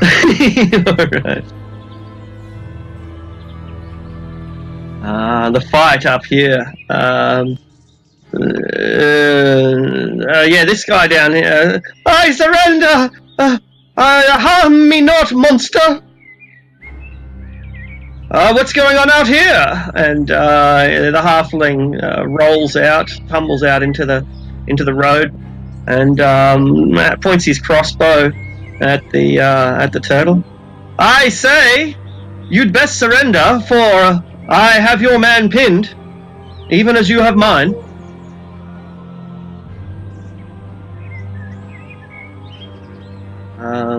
Ubo, it's your go. Well, Ubo is currently a raging turtle. He's fucking bite him. Then I suppose it has to be this way then. And he fires his crossbow at the. It better be at the. Well, I don't know. Let's see. I mean, Ubo's about to kill his only buddy. That's right. Yeah, it has to be the turtle. And okay, so he fires upon the turtle. Plus, he'd get sneak attack on Ubo. Good point. My bad.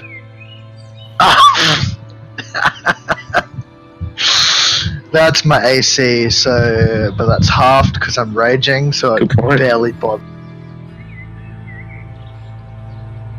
Alright, and you are now able to deliver your attack. I shall just use my claws attack because that's my natural weapon. Beautiful. So Ubo just snaps onto him like. +2. Oh yeah, so 9 points of damage. And you are like a gazelle being thrashed by a lion. Ubo's got him by the collarbone. You shake him until he moves no more. Alright. Home cool. I am gonna rush this dude. I'm gonna use my action to dash and just get in his face. Excellent.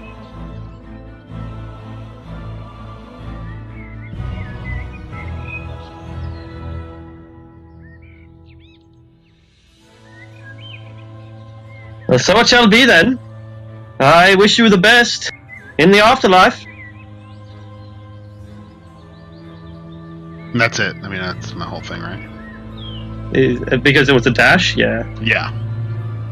He's just still hunter's marked. Alright.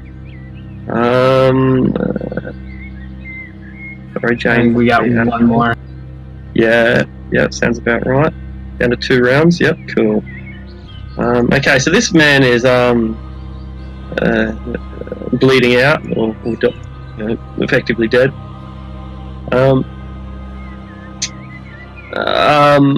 This halfling. Well, I guess he might as well. He's in hand-to-hand combat now. Doesn't have a great deal of options, and so he stabs twice with his dagger.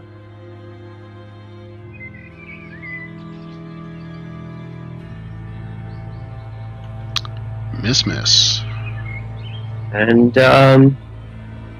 his ally from the bushes fires over him.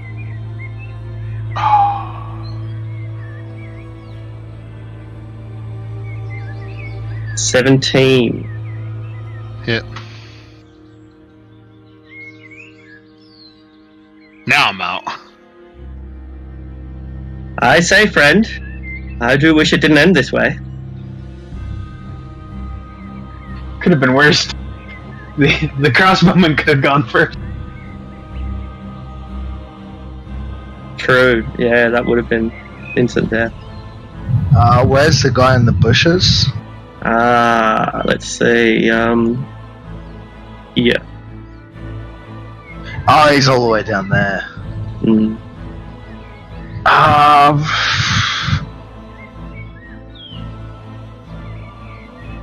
Does anyone know the rules on throwing improvised weapon?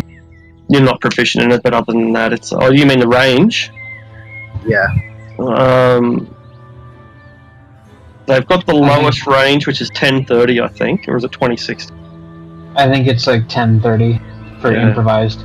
Yeah, I'm pretty Unless sure you, 1030. I think there might be, if you take the Tavern Brawler, it might be further, but I can't remember. I'm you, just yeah. quickly gonna check. Yeah, go ahead, yeah. 2060. 2060, there you go. Damage is 1 plus strength. 1d4. Improvised? No, it's only 1 plus strength. You've got to be Tavern Brawler for it to be 1d4, unfortunately. I don't like the rule, but...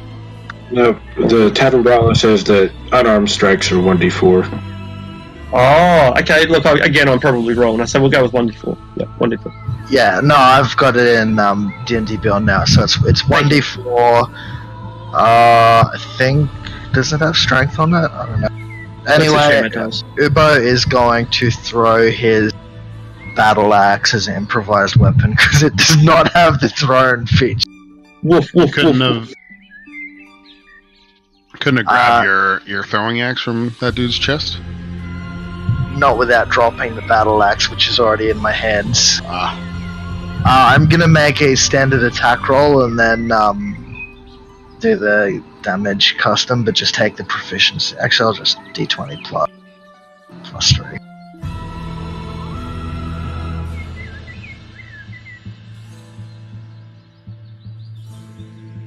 $19. Oh, yeah. Disadvantage? I'm 20 feet from him. Oh, you're attacking the halfling. Sorry, I thought you were attacking the cross.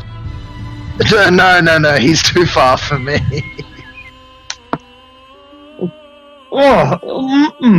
Yeah, he cops him in the side of the head. By Jiminy! And the rage damage is only on melee attacks. Correct. Yeah, so 5 points of damage. It's just battle axe flies over and cops him. Tamora is hanging on to your life. Well, this is a spot of bother.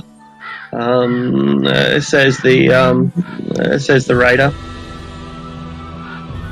and he pulls forward a small vial of powder, of a white powder that is at his belt, and he tosses it at your feet. Make a dexterity saving throw. I'm not very good at them. Danger sense? Alright, yeah. Sure. Yeah. Wait, no, what level's that? 2. Oh, yep, I've got that. He has Hilarious. advantage on deck saves. That is amazing. You see the halfling toss his alchemical solution at your feet, and then run over into the fire. Hit him now, while the beast can't see. And his ally obliges, but he does not get an instant advantage where you can see. Both miss. I've only one shot left, he tells his friend. Well, don't tell them, you idiot. Oh.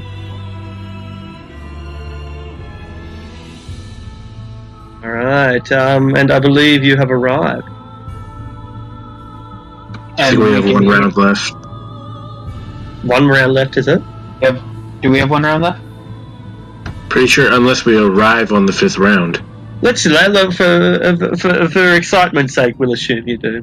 So Okay. yeah, Braxton, you have arrived. How much can they see through the shrubbery? If you can trace a line directly to it, then you can definitely see it. If you can't, then it's a perception check because it's much like a eucalypt forest. You know, there's not a lot of underbrush, but the trees, most of their leaves are very high. But it's really the trunks that block most of the vision. So, like, they can barely see the unicorn, that's it. No, they can clearly see the unicorn, and if they try to look for this guy, they might be able to see him. This guy down here, they might be able to see him, but probably not. It would be a difficult perception check, but it's possible. Because these are open woodlands, and open woodlands, it's mostly the tree trunks that block vision rather than the underbrush. Try to look through a thick jungle or something, you've got no chance because there's too much foliage.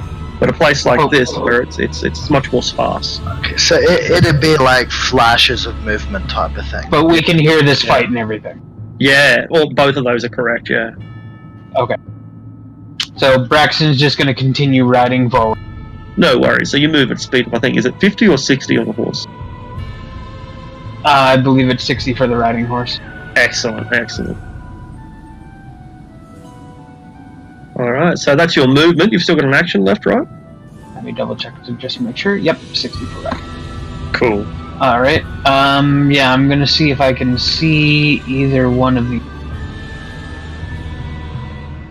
Alright, that will be your action. But, no, it won't be your action. We'll say it's not. No, that doesn't help. So yeah, no worries. You've picked them both out perfectly.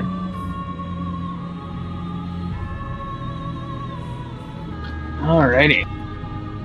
One has a crossbow and one has bloody blades. No, not bloody blades. They're unblooded, clean blades. Alright. Well, he is going to try and take a shot at this cross. No worries.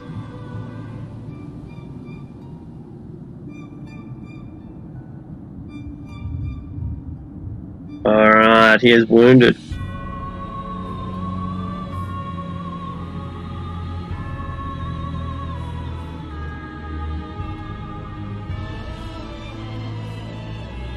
Jane, you see Braxton rush up ahead and somehow fire a longbow from horseback.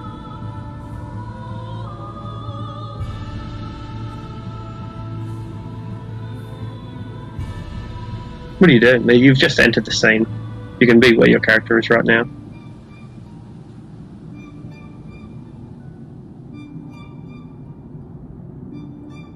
Don't think he's there. Might not be there. Ubo. Ubo will scoop up his battle axe again on the way past. Excellent. And because he's still just out of range, Ubo's gonna throw his pot lid at him like a frisbee. Ouch.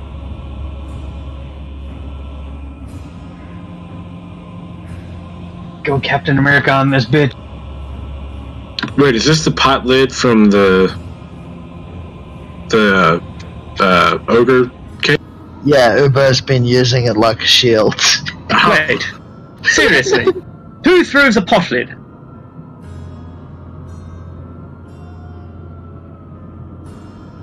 Alright, so movement speed on horse is 60 feet. Yeah. So I will dash. Can I dash on Sure can. horseback?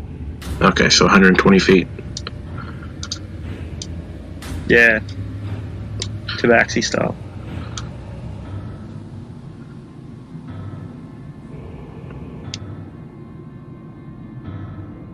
You're trying to trample me. Good idea. Yeah, I'll get to the other side of the wood. Excellent. Beautiful. Is Tamora with you, Cole McCool? Let's find out. Sure is. She loves you. She's not dead. Nor are you. My girl. Tamora has to love someone. Wow.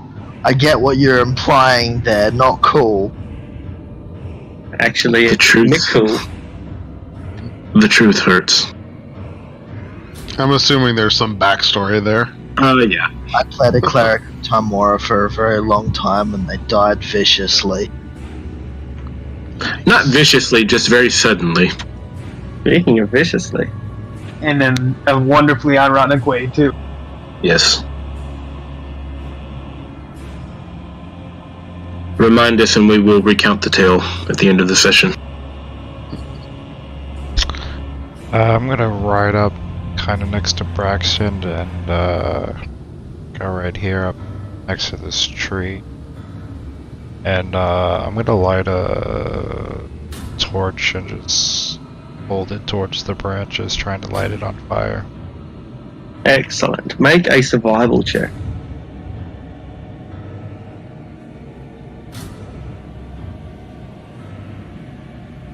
You have managed to find an oil tree which sort of like leaks rich flammable sap, and you soak that oil tree in your flame, and it instantly goes up like a torch, and the forest fire has begun.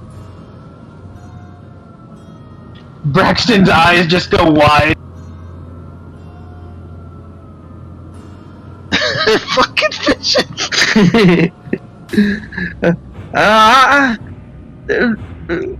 Gosh darn it! This is if this is how we're going to do it, then draw thy blade or axe, or whatever you choose to use. And the halfling stabs at you. Gets to re-roll that miss, or that natural one. Ah, what a good ruling. It still misses. Oh well. Think It's- off my shell. See how his ally, the crossbowman, goes. Oh, he has one crossbow bolt left. It hits.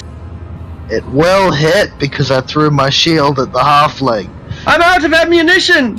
He tells his ally, "Are you still standing?" Because I am raging, yes, I have 9 hit points left. It's every man for himself now. And he runs off into the forest.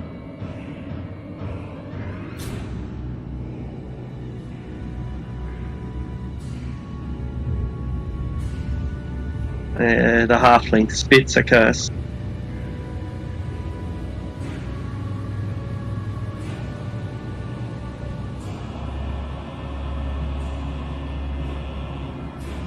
Braxton's go.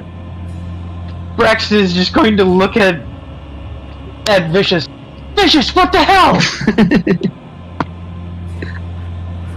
Trying to get them all out of their hiding spots. By burning the forest down around us? And is just going to, like, frantically start trying to use prestidigitation to snuff out as much fire as he can. Alright, make an Arcana check. The DC is 22. Oh, Christ. You are making a small impact and reducing the flyer, but You need a natural 20. I know. It was a really good fire. Alright. You start to bring it under control, at least. Yeah, he's gonna at least try and slow the spread.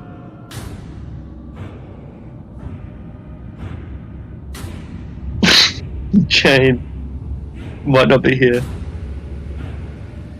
Ubo. Ubo is just gonna look down on this tiny halfling that's like a third of his, if that. Like, he's raging, he's got murder in his eyes right now, and he's two-handing his battle axe. I say, I caught my wife fucking something that looked a lot like you. I'm going to enjoy killing you, I must say.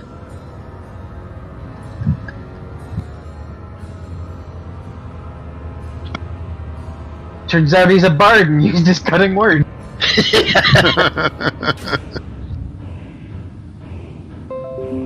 He's an asshole. Ubo just throws down his axe and his jaw starts snapping.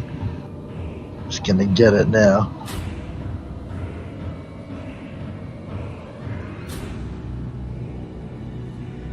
You are off-put by his unusual statement, and due to his agility, he dodges out of the way with ease.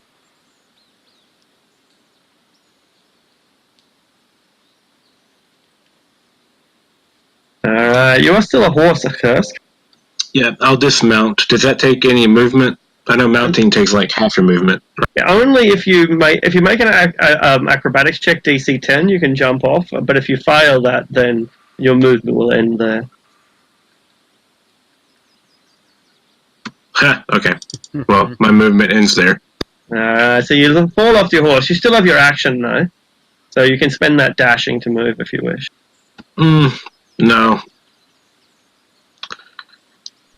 Can I still see the guy running away from in the woods?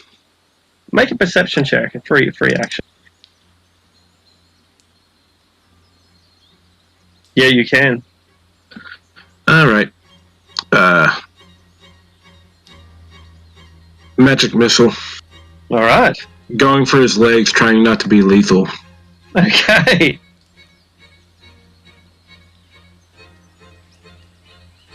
$11 points of damage. You break his legs, and he tries to crawl away in agony. So he's like crawling. He's not running, right? That's right. He's just like a worm. Okay. Seeing Ubo fail miserably, I'll action surge and shoot a firebolt over towards that little fucking halfling. Alright. And you reduce him to unconscious. 0 hit. You knock him off his feet and his head hits a tree trunk and he is knocked.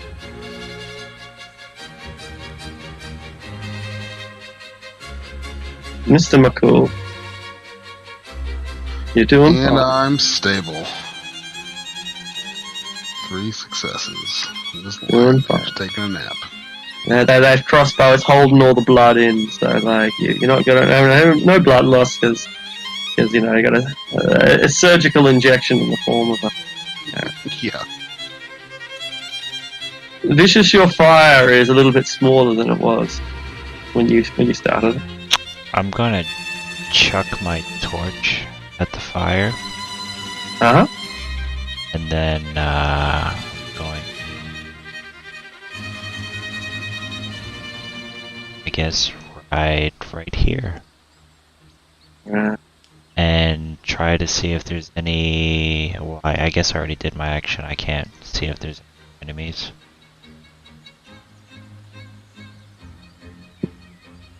You can make a perception check.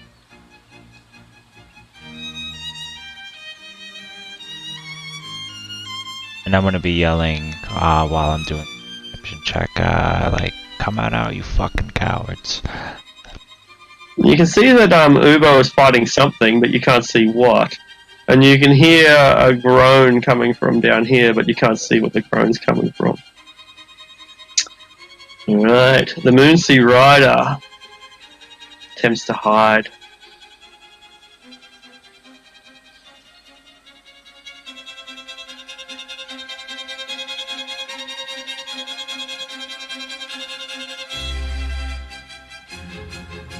So this guy down here, like, curls up behind a tree and just, you know, he's vanished. He's breathing, he's, you know, praying to whatever god he prays to, and he's just hoping that you won't. A bad movie thing.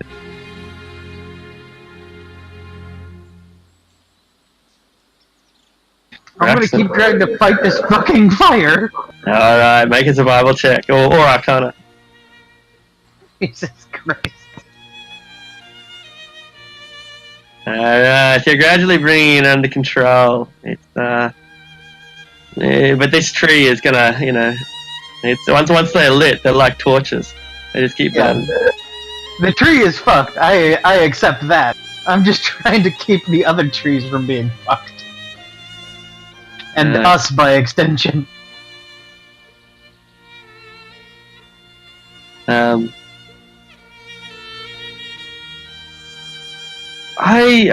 was something that I neglected to mention, right?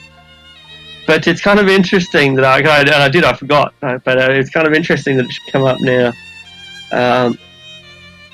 But I should mention that the last thing that you realise, Mr. McCool, before you were, knocked unconscious a couple of rounds ago, was that your dragon detector was detecting the dragon as only like 200 feet in clothing. I knew that. In my whole brain, I was like, this is... Why else would they trap a fake unicorn and a bunch of crossbows? These guys are trying to hunt a dragon. There be dragons in these parts. And it's the year of rogue dragons. Jane.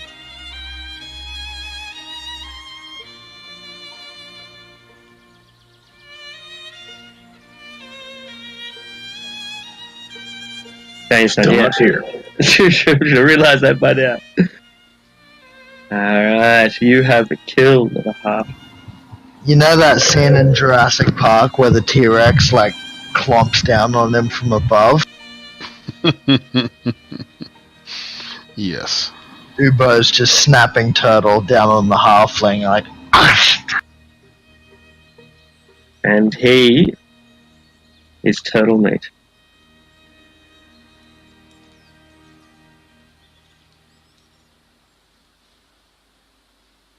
Alright, we are out of late combat. Would you like to find this, I mean, you saw his legs break, Kursk. He couldn't have got Yeah. too far. Yeah, I go after him. I continue fighting the fire. Fucking vicious.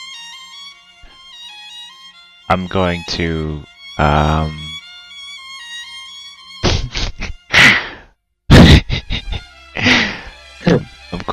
going to light a torch over here and set the branches afire over here. The horse Vicious! panics. The horse is so terrified of what you're doing.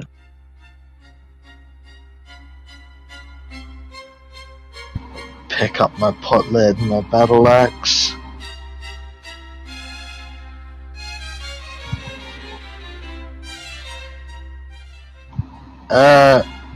Vicious, what are you doing? I'm making sure there isn't Titan. Kursk, you might not want to run in there. I've gone. Make an investigate check, Kursk.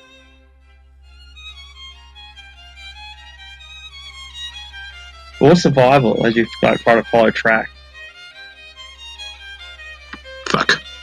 Yeah, so you're looking around, but you've come to the wrong area, and so you're looking around for tracks, but you're 30 paces from where you should be, sort of thing, and so you might as well be 1,000 paces for all the evidence you can find of him being here. Maybe his legs didn't break after all.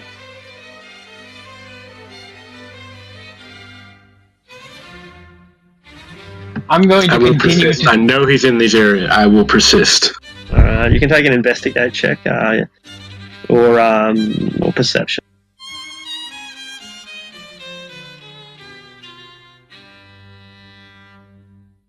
As you say, you know the guy's probably here, and you come across some evidence of it. Like you see scraps of clothing. You can see where he dropped his crossbow and just left it behind. Yeah, but the motherfucker's a good hider. Like, is he up a tree? Is he in a log? Has he buried himself in the underbrush? Don't know where he is, but like, he's probably hasn't gotten that far. I'm gonna try to resuscitate Calm.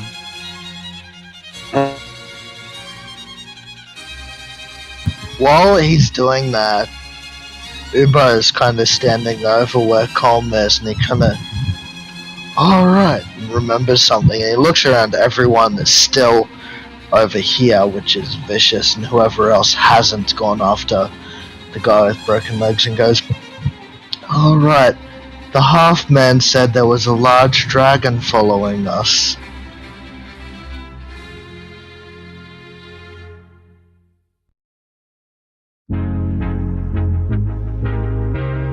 Vicious, you restart his heart and you give him 1 hit point back. You are now at 1 hit point, Mr. McCool. Yay! I'm not dead. But there's a dragon. Sure, I can come in specific. There's a dragon coming, not necessarily for us. Probably for that horse there.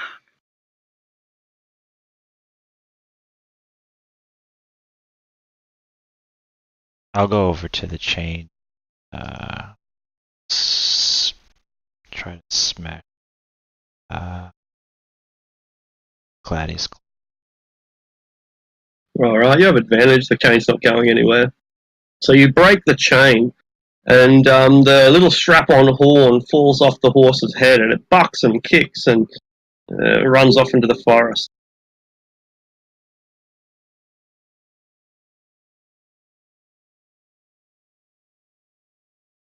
And am I able to put out both of these fires?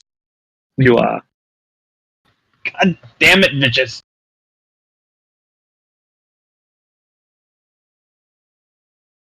You doing that? The enemies won't have anywhere to hide. Get them all down. Come to it. And neither will we if that dragon sets on us. Dragon will do the same thing that I'm doing. A bigger field. Depends on the type of dragon it is. Do you understand how fast a forest fire spreads? But I also think that Hellguard might see this and come towards the forest fire. Do you understand that we're in the middle of the forest? And that if you start one, we're likely not getting out of it. I think we could outride the forest fire. You don't think too often, do you? Braxton just kind of pinches the bridge of his nose and just shakes his head.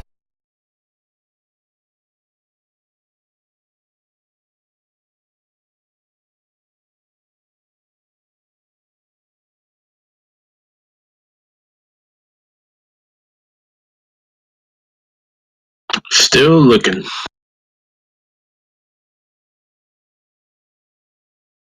Did we search the yet? We haven't searched any of the bodies yet. No, that's right. Where's that robot at? He looked like he could do some healing type of shit. Yes, I am available. for people who need healing. I have used most of my important and powerful resources, but I still have the ability to cure wounds. Yes, please. He lays 5 hit points on you. And he Thank you lays kindly. 5 more on Ubo. Is that with the extra stuff he gets from life domain? Does he have like a lay on hands or something? Or how does he normally heal? It's however much the healing, and then Is it or just is a that cure? when you can't wait? I Is didn't cure think wounds he a did. cantrip? No, it's not. But I No. didn't think he was healing through cure wounds. I thought he had like I thought he had a. I might be completely wrong, but I thought he had a sort of lay on hands power as well. No. No, right. Okay, cool. Never mind. So how many slots has he used so far? But mostly he's used his second level slots, so he'd have all of his first levels. Let's not get into too much of micromanaging the cleric that's not here. I don't think it's Good actually idea. important. I'll give you some hit points. You each get 1d8 plus 5. 11 hit points back each.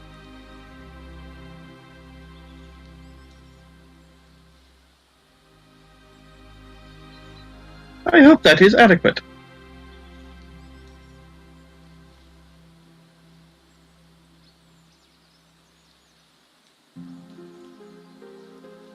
Can I continue searching for this broken legged dude? Yeah, alright. Let's make some fresh checks. Because you get too close to him and he has to like move from his hiding spot. And so you're looking for him again. I'll perception. He's gone off by himself at the moment. Like he's not even like really I where wouldn't he even is. know where he is, So- would I? Exactly. Yeah. So what check do you need? That's up to you. What would you like to use to find this guy in the woodland setting? I mean, survival would kind of be like trying to find his trail, right? Exactly. Survival or investigation, one of the two. That's right. Both of them would be good for picking up on his trail rather than seeing him where he is right now. You're using your logic to follow him. So you go ahead with either of those. Fuck. I will use inspiration. Have you not already used it? No, I have not. I used an action surge and not inspiration. Excellent, excellent. Fuck. You find a small creek, about 10 feet wide and 3 or 4 feet deep, and you can see that some of the clothing that he was wearing has been dumped here. Maybe he swam away.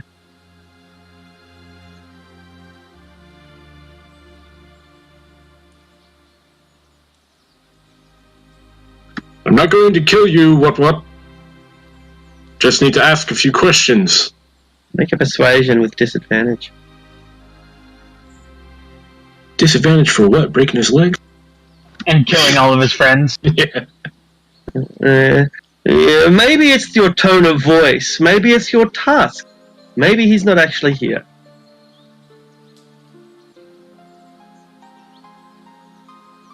Yeah, I think I've gotten too far from the party now. I'll head back.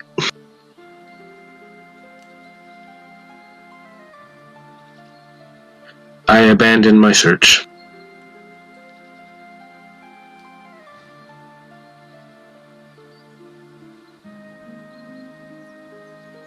Party is reunited. I'm going to use my last primeval awareness and see if that dragon is en route. It lasts for an hour, right? Or did you drop it when I you died. unconscious? Yeah. Yeah. When you got That's for close. a minute per level of spell slot. I only got first levels. Right. Um, Alright. So you sense the dragon is very close now. 150 feet at most. Where's Copper Hut? Up near the horse with Jane, because Jane's there. 150 feet. Pretty much. Alright.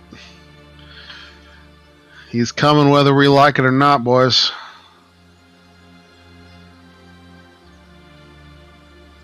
I'll what's go coming? with What? a dragon. Yeah, no shit, real life dragon. I might say we err on the side of caution and maybe try to talk to this dragon and not shoot him with a crossbow. Why don't we just dragon all together? I don't think that's an option. He is only around 100 feet away. Plus, Only 100 feet? What? it is a goddamn dragon. Who knows? Might be one of the nice ones. Well, if it were any sort of real danger, I think we would have seen it by now. What? Dragons are kind of hard to miss at 100 yards, 100 feet. What? Oh, I guess we'll find out soon enough. Is it getting closer? What? Is it getting closer? Seems to have stopped. It's sort of it's still moving around a little bit, It's but scouting us out. it's pretty much stopped. I'm gonna walk closer back to where the horse was. Yeah, you're getting. Go back Follow to him. where we left the horse. Your dragon detector is going berserk. Hello there, Mr. Dragon Fella. I don't see a dragon. I'll What? try to call out to him. I look over Hey! towards Braxton. The horse neighs. Our horse? Jane looks at her horse. Yeah, it's your horse, isn't it? Yes, your horse. Yeah. Jane looks at the horse. The horse looks at Jane. The horse looks at McCool.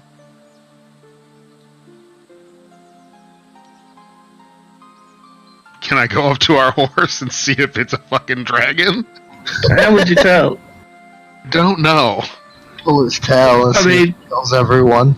Like the dragon it's less than when you go up to the horse. The dragon your radar is telling you it's less than 10 feet away. There's I'm literally gonna go up to the horse and say, "Are you a dragon?" Hey, says the horse. See, that's a Alright, I no. believe you.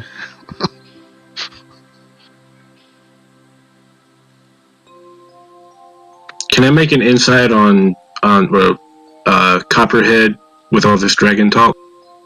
Sure. Who's Copperhead? Copperheart. Copperheart, sorry. An odd and mysterious, apparently elvish bard that has been following us recently. Oh, okay. See, I didn't know that was even a human being that existed. Because it's Yeah, not a I think- human being; it's a fucking dragon. She is nervous. Your insight check tells you. I'm gonna go up to her and say, "I don't remember seeing you riding these horses. Was she? Was she with us the whole time?" Yes. Okay. Yeah, she's been I with guess us since you. I guess I don't say that because I just didn't know this was something that existed. Yeah, She Braxton has been joined us, getting- what, 2 sessions ago? 3? Yeah, 2 or 3. Braxton has been riding and flirting with her the entire time.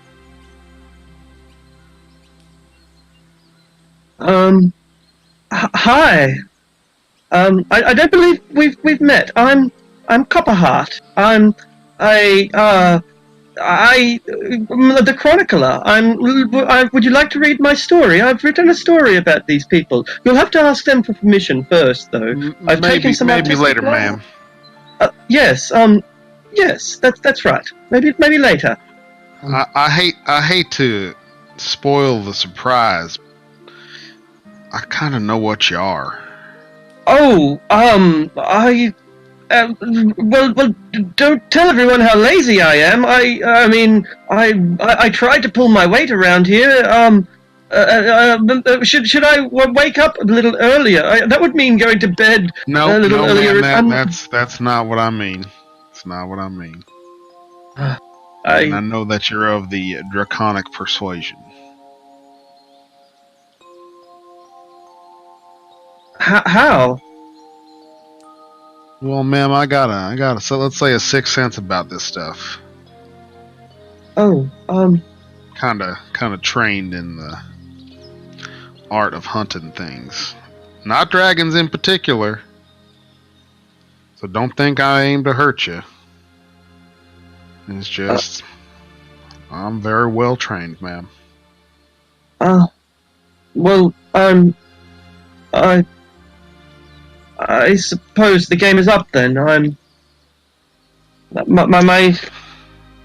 name isn't Copperheart, it's Copernicus, and I'm not a ma'am. I'm male.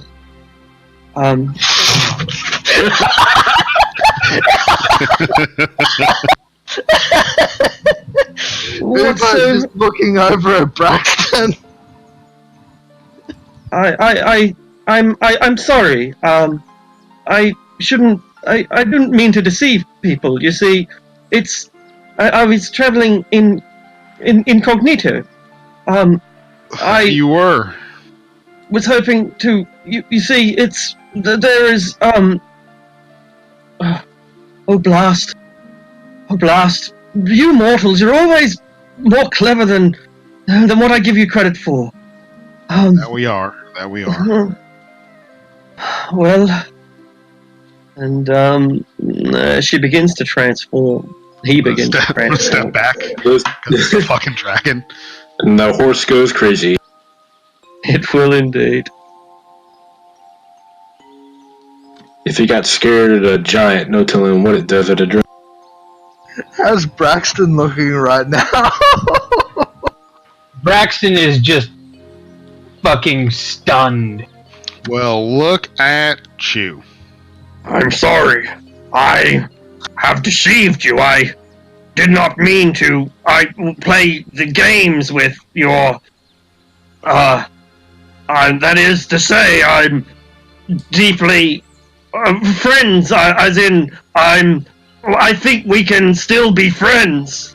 I'll say I quite prefer you in this little form you got here. It's great, more impressive. Can you forgive me? You haven't done anything wrong. I'm not asking you. Fair enough. Braxton, I didn't mean to deceive you. I still hope that we can be close.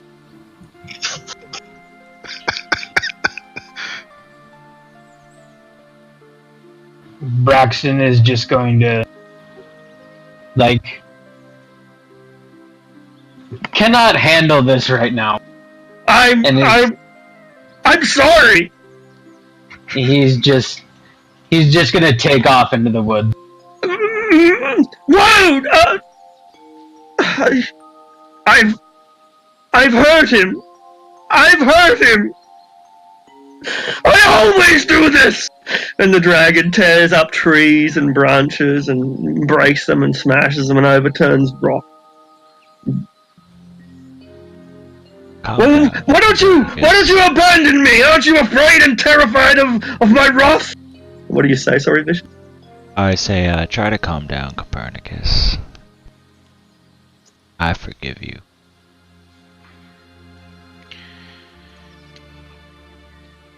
Don't think any one of us blames you, what? Then I've deceived you. I lied. I had a hidden agenda. Can't you see the damage I've done? He says, looking after Braxton. Just give him time, what? It's just a really big shock. If there's anything we could blame you for, is for looking so hot. Humans are prone to rather impetuous decisions. There were copper dragons, he admits. And I took that form because I like the feel of being a human female. I find it very empowering. Hey, you live your truth there, brother. Women are so beautiful and graceful, majestic. Oh, that they are. Copernicus, can you breathe And they're- fire? Think copper dragon. Yes, they do. Is it Yeah, they- fire or electricity? Acid. Acid. Even though you deceived us, I welcome this deception. So we're about to go on Helgard's base, and you could be quite useful on an assault or as a distraction, as many things. Well, I would risk my life to repay this deception, and I would risk my life for the dream of Gloriana. Someone has to hold back the tide of evil, and if dragons cannot do it, then it should be people. I'm just staring in awe. Like, goddamn, we're How friends with a big fucking dragon. How big is he as a dragon? Like, can we get a grip of what type of dragon? Like, is he a Yeah, kind of young, naive dragon, or old does this enough. appear to be like an adult? Or yeah. It's an enough to arcana show- roll. Yeah, there you go. That's right. So it's an arcana or a history check, but that's pretty much the big clue. Like they might have some sort of ring of shape shifting or something like that, and it is quite large. But Ubo, you can only guess because you've heard of dragon turtles. Dragon turtles get phenomenally large, and this thing, if you could, it could fit in a dragon turtle's mouth. so it's a baby. It must be a baby, but Kursk, on the other hand, recognizes as an adult. Copper dragons are about the smallest of dragons, and this is a fully grown, mature adult, probably centuries old. Vicious might make the mistake in either direction, but probably also believes that it's younger than it actually is. I know that it's a dragon. Probably. Could be a wyvern with... I mean, is it a dragon? It could be one of them Komodo lizards. Maybe he's lying to us again. That's right, this is Dragonception. We're getting really deep. Copernicus, why did you feel compelled to... Or did you just like being a woman? Why did you feel compelled to... If not, then why did you feel compelled to hide your true form? Well, it is a multifaceted answer to a relatively simple question. Full disclosure, I am a spy. I am an agent of the Harpers, and thus I find it easier to infiltrate areas in the form of a femme fatale, he says, sort of wiggling himself a little bit, rather than the horrendous, monstrous, bestial shape you see before you. Exactly how much time do you spend in, let's say, a human form? As much as I can. I live as Copperheart. He puts his hands together and sort of clutches them and looks skyward, almost longingly. I dream that I will be reincarnated, just like her. Well, dare I say, brother, you are much more fearsome in that woman's form. But I think you may have spent a little too much time wearing her skin. Might need to take a breather. Get your head straight. Stretch your wings, what? Yeah. Oh, wouldn't that be a sight? It is not as simple as it might sound, you see. Being a dragon makes me a target everywhere I go. Every knight wants to kill me, but that's not the real problem. It's the other dragons, you see. I come from the Desert Mouth Mountain. But my lair has been long compromised by the vile Chromothoraxus, a red dragon of truly ancient age and prodigious size. And thus, I have been driven from the only lair I have known. If I attempt to take up position somewhere else, I am only encroaching on another dragon's lair. And thus, he sighs, I have found myself every bit the vagabond, no matter what form I take. That's... I have no home. Isn't Chromothoraxus dead, what? Wasn't he killed in the Goblin War? Killed, and killed, and killed again. Chromothoraxus is truly immortal. I know not how he achieves this, but he has been slain enough times in my lifetime that I would have to spill it onto my second set of claws. Sounds like a right asshole. Aye. He threatened the ancient empire of Netheril, just as he threatens us today.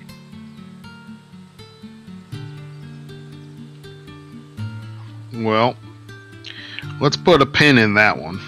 Yes, but when you are ready to battle him, then I shall lead him to your lair, for I alone know where it can be found.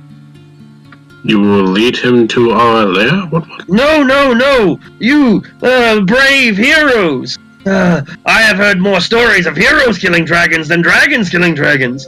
When the time has come and you are mature in your power, I will lead you to his lair, and you may slay him once and for all.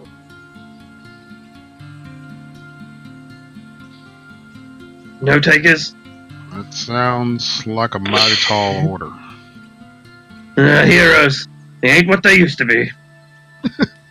Can I make an Arcana, I guess it would be an Arcana check to kind of suss out, Kursk has been, since he said that he's been killed time and time again, he's been running through his mind how that could have been possible. Can he roll an Arcana check to see if he can make any kind of... Absolutely, yeah. Kursk is quite a scholar at the end of the day. You know, people judge him by his appearance at their dread. Isn't Chromothoraxus one of the boss tier fights for the high level party? Oh! Yeah, so with such perfect roll, you could basically ask any question you want. Is he a Dracolich?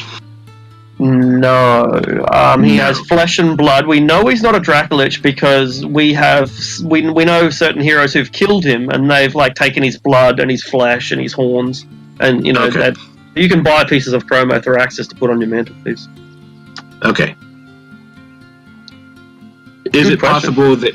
Oh, is that the only question I can ask? No, you keep going. I just when you didn't ask anymore, I thought you weren't going to ask. Oh Is it possible that he is a spellcaster and can clone himself? It's absolutely possible. That's just what I was thinking. What if this is a draconic mansion? Oh no! The fucking Manchun Wars all over again. That's not. It's not illogical either, based on the mythology, because he never comes back immediately. If you killed an ancient red dragon who hates everything, and he was able to resurrect himself instantly through some contingency, he'd theoretically come and kill you again instantly. I'd come and kill you while you're still celebrating and drinking beer and eating my dragon flesh. But Chromothoraxus doesn't do that. He takes months. He was most recently killed back in... about 4 months ago. Anyways, the Zentarum thing. That's right, at the Zentarum camp, he was slain then, and so it's probably been about 4 or 6 months since he was slain, and he's never killed more than once a year. I'm just thinking how much of an ancient dragon is if he's killed almost once a year. How to make you think how actually dangerous he is. That's not the thought I was having. The thought I was having is that he's some kind of masochist. He killed the king of Cormyr. He goes around looking for heroes and adventurers oh, kill me, please! Kill me, daddy. Leviathan dragon. Oh my god. Yeah, Kursk keeps his all to himself even though he thinks he's sussed it out. Yeah, it's more like there's always someone willing to hunt him down and kill him. No one's been able to make it stick. Fucking Randall Morn killed the motherfucker. He's never killed in his own lair, so he's always killed, invading someone else's territory, and so no one ever cleans up his hoard. So, only idiots invade an ancient red dragon's lair. But it gives you a good idea if you could set a trap rather easily. if you know that information, you know that he's like gonna attack another dragon's lair or whatever. Well, that's just it. Is like he's able to be overconfident because he has that contingent. Yeah, Yeah, and red dragons are notoriously arrogant, I believe. Yeah, and Chromathoraxis is the most arrogant of them all. He's terrible. He can throw himself into battles and just be willing to like inflict like 90% casualties on someone, even if he dies. Just so he's perfectly happy, just fucking wiping them almost completely out, even if he dies. Yeah, we don't regenerate. No. Yeah, because he doesn't give a fuck. He's fucking suicide bomber, basically. But yeah, Kursk will keep this to himself, and the only person he will share it with is Perrin if he ever sees. That's a big if.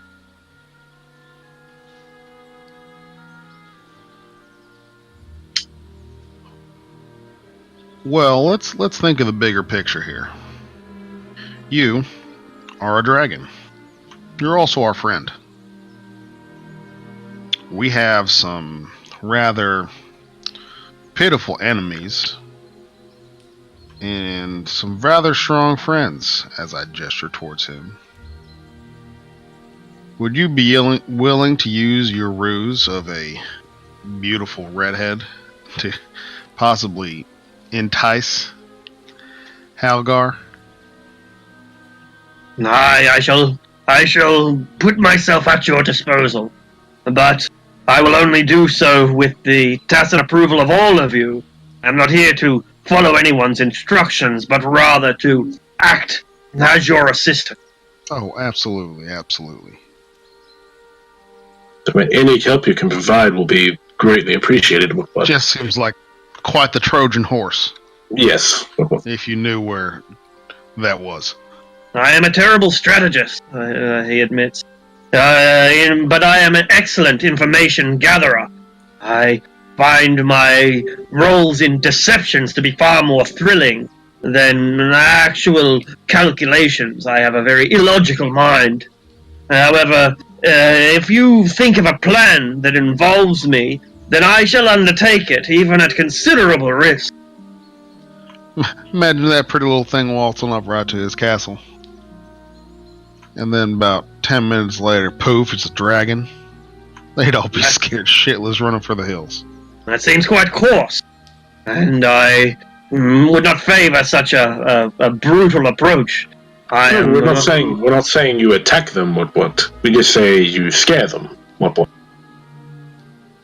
This is a riffraff group. They're all conscripted. They don't want to be there. And if a dragon just pops out of nowhere, they're not going to stick around and see find out what happens. What? They hold no loyalty. They go to the strongest. They hold over 100 crossbows. I got a pretty decent plan, right?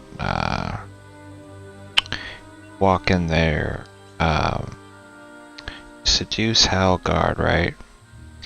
I got this bag of cat hair. I heard it's super allergic. No, that's not Halgard, that's Gorman. Oh, okay, so I'm crazy from opium, so never mind. No, you might be onto something. You were close. He has an assistant, Gorman, who cannot do the deed but loves to watch women dance. And he is allergic to cat. Because he is addicted to the naked form, right? So you could seduce Gorman, perhaps summon the cat hair to intimate areas, and he gets close. I see.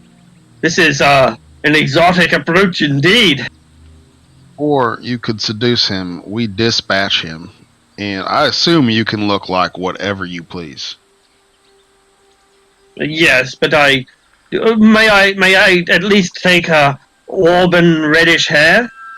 It's my favorite color. I don't know. That Sure. might blow the cover. Would it? Because you could then impersonate his aide. Let us right into the castle. with a force that he would not expect.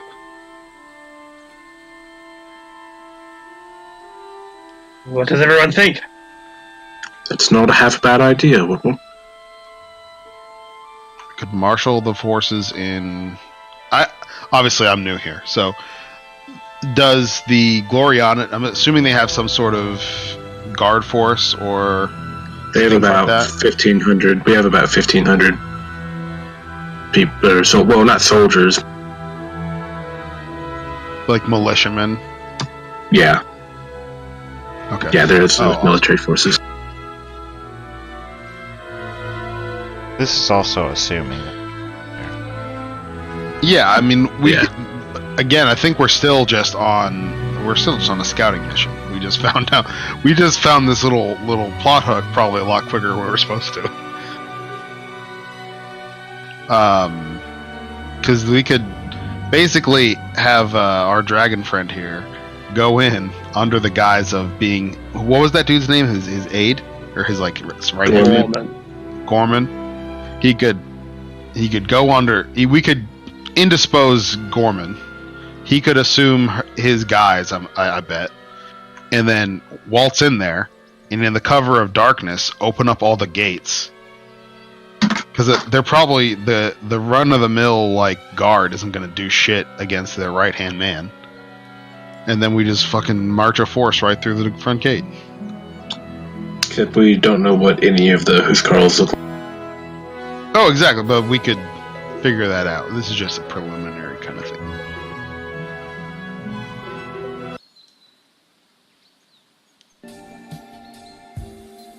Or shit, we just have this dragon do a loop, melt down all of the palisades, and fly away.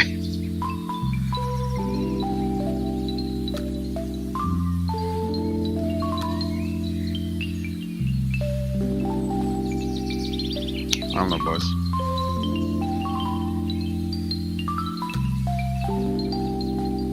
Yeah, stay in your human form for now, though. What? Yes. What about Braxton? Maybe not as Copperheart right now. All right. All right. I can think of something else. Maybe something male. Male? Why? Because your female wiles got to him, and if he sees you as a female again, it might make him mad. What does everyone else think of this? So you do what you want, Copernicus. You do what you want. He'll get over it. He's only known you, for 3 days? He'll be fine. Oh, a week, maybe, something around. Yeah, whatever. Yeah, still not that long.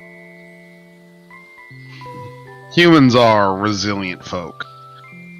They bounce back quickly. I'm sure you've noticed. I don't know. I mean, he's a teenage human boy that just found out the beautiful woman he's been flirting with is actually a man-dragon. Shit, maybe he'll find something out about himself. Fire my gun in the air and yell, Braxton, come back. I'm setting a tree on fire again. It's the Braxton call! He lit the Braxton signal.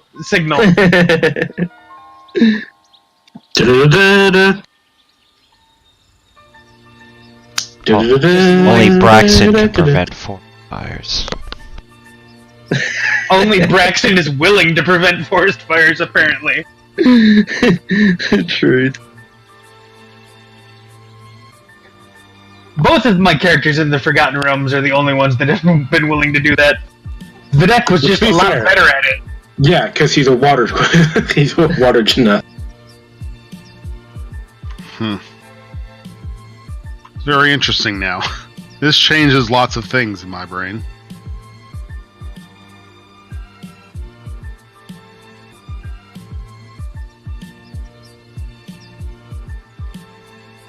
If he doesn't come back immediately, I'll go ask. Kursk will go ask after. Okay, you're able to find him, and when he does find you, Braxton, where are you? Are you at a riverside, or on a rock, or a tree stump, or have you mutilated rabbits? Jesus Christ! I'm not vicious. You killed a kid. have you found a symbiont to take your wrath out of? Jesus. Alright. Where does he find? Just sitting there skinning a symbiont I've found. Christ. Kicking some pup. No, he's sitting there probably with his back to a tree. Probably just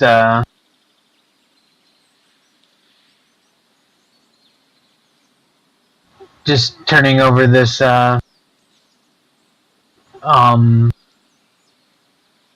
holy symbol in his hand.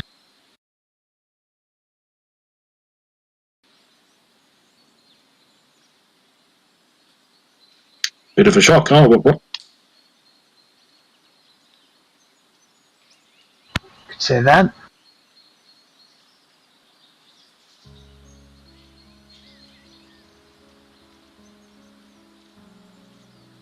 We've gotten to talking to him, and he seems... He's really sorry. If that helps any. What? He didn't mean to attract you in that way. He just likes looking like a woman, apparently.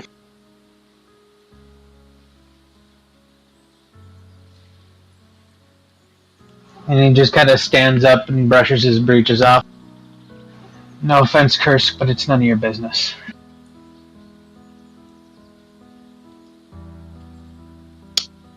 We need you to be focused, what? And if you're sulking about how your little crush didn't turn out the way you wanted it to, you're not going to be thinking about what needs to be done.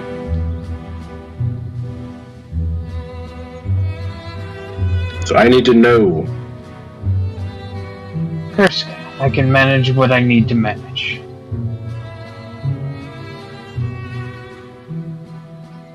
It's an inside check.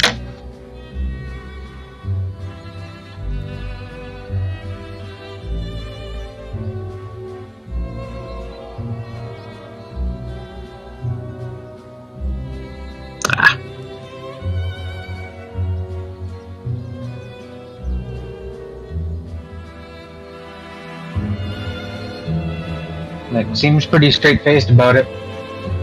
Okay. Well, we're waiting on you. What? We need to get moving. Let's go.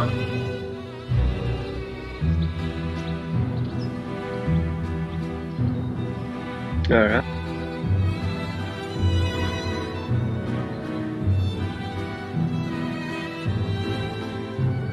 Oh, did we search those bodies?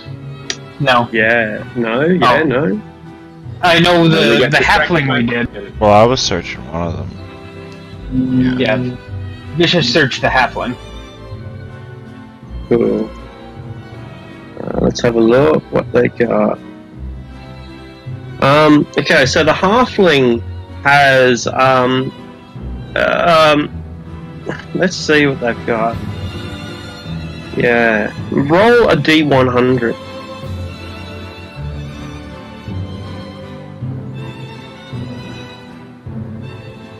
And roll it again because there's a second corpse as well.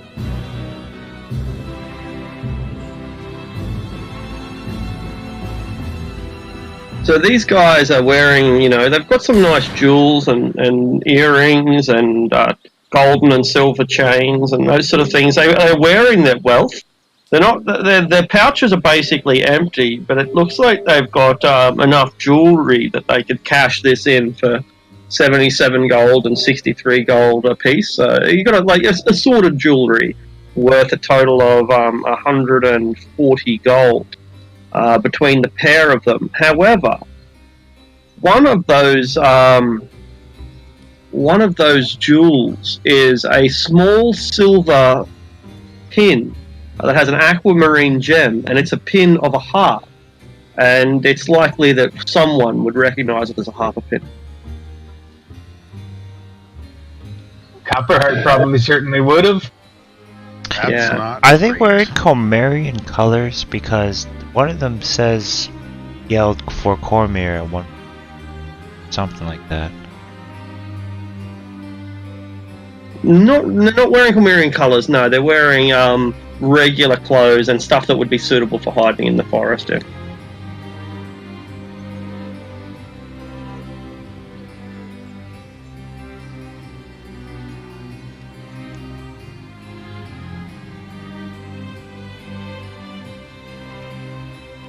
So what are the odds we just killed 2 Harper agents?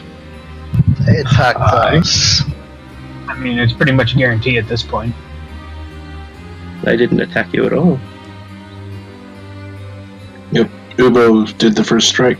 They set up an ambush. That's their fault, not ours. They might have sensed a dragon coming and thought that they were going to trap it. That's a load of rubbish. The dragon said he's a Harper agent. Why would the Harpers attack dragons on sight? They Because might they have don't been, know it's a harp. might have been setting a trap for something else, and we just happened to walk into it. It's their problem. They might have been setting a trap for Halgar the Grim. Well, either way, They I guess it's not really our problem anymore. also Maybe tried to they- surrender. Yeah. Maybe the thing that he's looking for is a gift for his abducted potential fiance is a unicorn. Or something to do with a unicorn. Like a unicorn horn.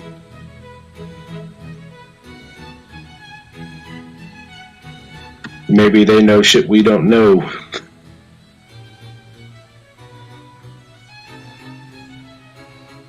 It's all conjecture, though. Yeah. It's more like a, oh, okay, I guess we know that now, kind of thing. No.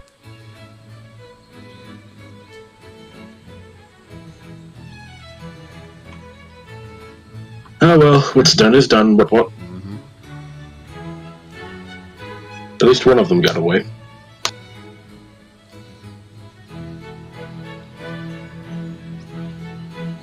Shall we press on? Indeed. Alright. So, how far do you think you might travel? Let's have a look at our map. I think it was about 80 miles at a guess. You can travel 50 miles on road with not ease, but that's hard riding. You could travel double that if you want to kill your horse.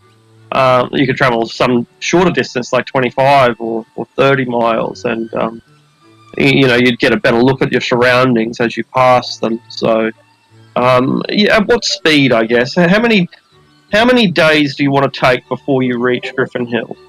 Given that you could make it in a single day if you wanted to kill your horse doing. Are we heading back west, or are we continuing east to try and find? I thought we were continuing east. Yeah, we're continuing east. Sorry, east and west. We might be getting our directions mixed up. Are you going into Tilverton direction or not? No, we're going we were towards going the Dale. Yeah, that's what I thought. So Wait, why are we going towards the Dales? Because we decided we were going to go see the camp. So it's about 100 miles away, or give or take. How many days do you want to take before you reach the what's it called? Gundarak Hill. How far can we travel in a day of normal riding? 30 to 50 miles. Yeah, it's probably just normal. We don't want to kill the horses. We're going to need them. So 3 days or 2. How long would you like to take? 3? Let's say 2. Because it's not really pushing. No. Okay. 2 is hard riding, which means you might miss your surroundings a little bit. The 3 is obviously taking a little bit longer, and so you might, run into people on the road more likely. So they both have their own sort of problems. Well, maybe we did go 3. Yeah, because we're here to... Because we don't know Investigate. exactly where this place is, do we? You don't even know if there is anything there. That's right. We've heard of it. So Exactly. Like some we hill kinda somewhere. we have to kind of keep an eye out for it. Yeah. Okay. Okay. Yeah. Let's go at a 3-day pace. Excellent. So you camp for the night, right? And you're not disturbed during the rest of the day. But it's after you've set up your camp, right? You've set up your camp. You've got your fire burning. You've cooked most of your meals, and some of you are settling in. Some of you are drinking. Maybe you're talking about different things. Braxton, have you tried to talk to the dragon at all? I was just going to say that Braxton is going to actually talk to Copperheart. Okay, cool. She's taken a new but familiar form, and I'm sorry for deceiving you. You understand that I'm a secret agent. I have an obligation to lie to people. I'm a professional liar. I'm false by trade.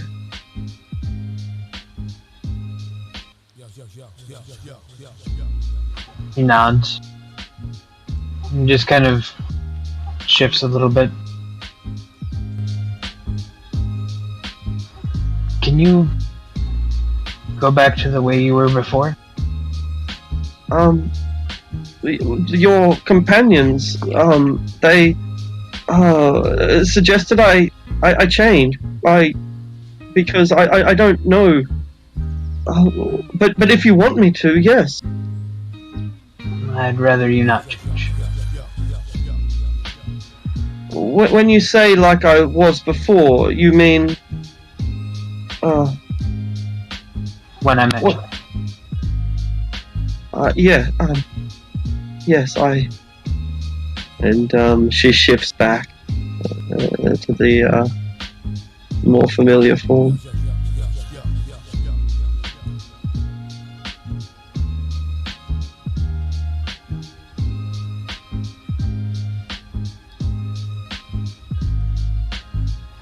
Much better. But this is not who I am. I'm just deceiving you. It's like makeup or a costume. I'm hideous to look at me in the flesh.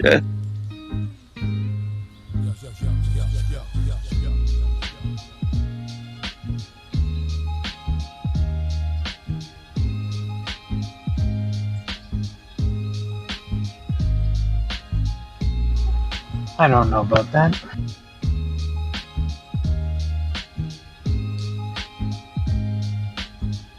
The songs that you sing. There was such beauty in that. I don't think that all comes just from the form you take, though. It's not even my voice. I'm not even really singing it. My fingers, but they're clumsy and clawed. How could I can't even play a lute unless I look like you. The human form, the elven, the dwarven halfling forms, they're so perfect.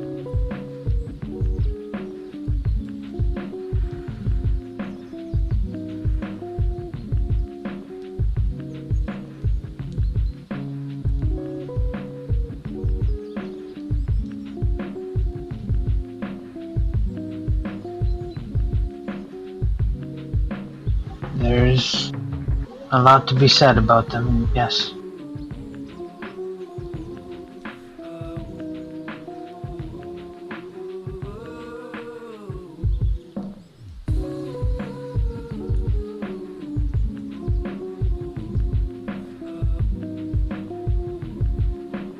You Had some remind- time. Sorry, go ahead. No, if you've got something to say.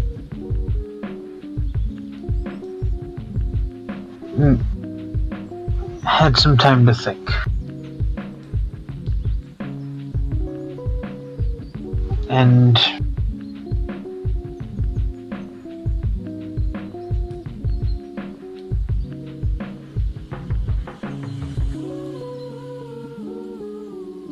I'm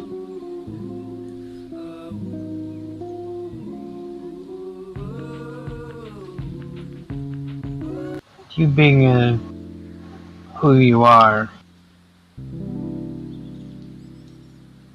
is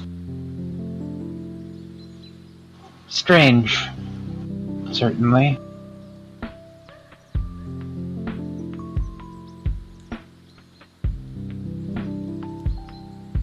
But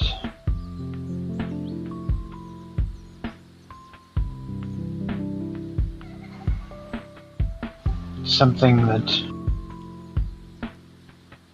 I'd heard before, that it's only the people that we actually care about that can really hurt us. And I think I do actually care about you. Would you, could you ever, could you ever love someone who's nothing like you? Maybe they have the same ideals or values, but physically they're nothing like you at all.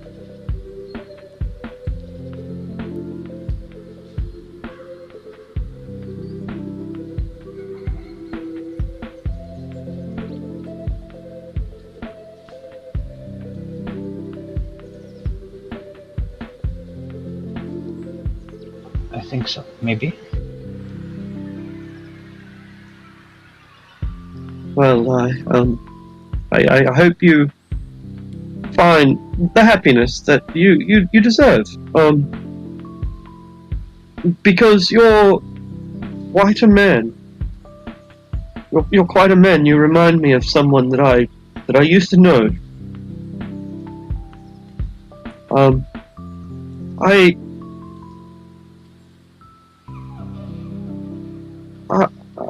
I don't know what else to say. I think maybe people are listening to us. Shit. What?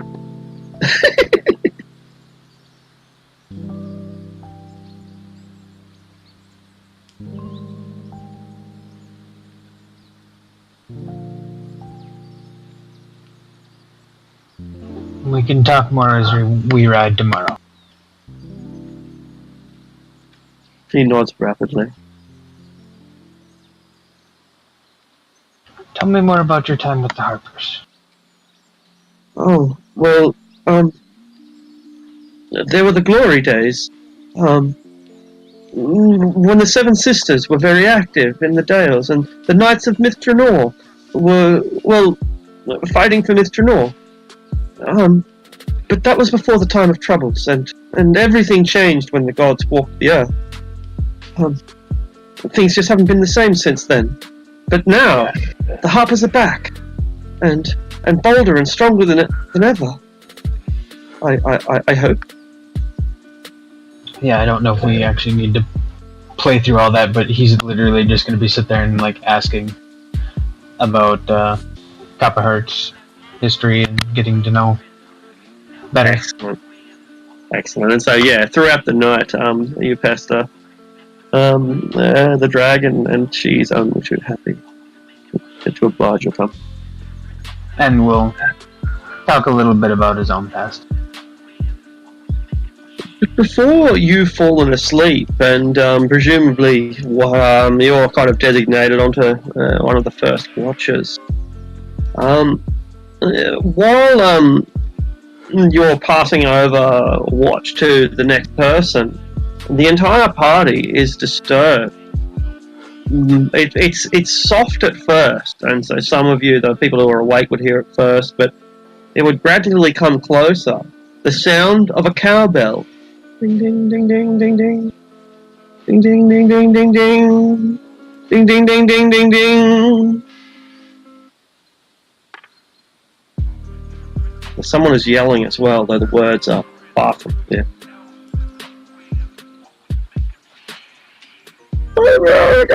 Ding ding ding ding ding. Ding ding ding ding ding. I'm gonna quickly get up. Did we make a campfire? Is this? Presumably, yeah. I'm gonna kick dirt at the campfire, try to like, if anyone, kind of kick them, can be like. Braxton is just gonna snap his fingers and put out the campfire. What would you fancy? Yeah, some of us don't need. Draw my swords and try to hide. Oh, hurry. And now he's blind. Yes, I am. Yeah, it's just like coals and little more riding there. Yeah, it's dark and ding da ding da ding. It sounds like it's getting closer and travelling up the road. Is Copperheart next to us? Yeah, she's still awake as well. And Do so you see anything, Copperheart? Looks into the distance. Not yet. Ding da ding da ding da ding. Ding da ding da ding da ding.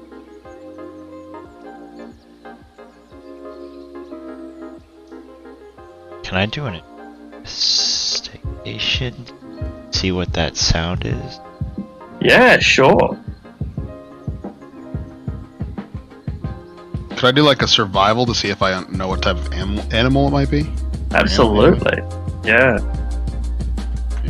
So Vicious's assessment is probably better than your own, or more conclusive. It sounds like a man riding a horse really fast as he rings a bell and makes some desperate proclamation.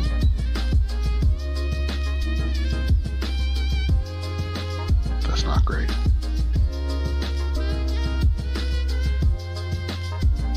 I'm gonna get behind a tree, back the hammer, a pistol. Is it coming towards us? Yeah, up the road. That's right. So you might not have camped right on the road. That's entirely possible that you didn't. And if so, they will probably go straight past, straight along the road. At the speed that they're traveling, they might not even notice you there at all. Yeah, Braxton will pull out a torch and just get ready to light it. I'll get by the road, but I'm staying behind, kind of like poking my head out, waiting for whatever to pass. Kursk will stand in the middle of the road. Alright. I assume we haven't benefited from a rest or anything yet? No, short rest if you Yeah, want, short rest. but that's all. Okay, so I have... Get my action surge back. I was gonna say, Vicious is blind as well, isn't he, right now? I'm blind, and I also have disadvantage on my stealth attack. Stealth because I'm wearing chainmail. Excellent. Womp, womp, womp. Wow. Alright.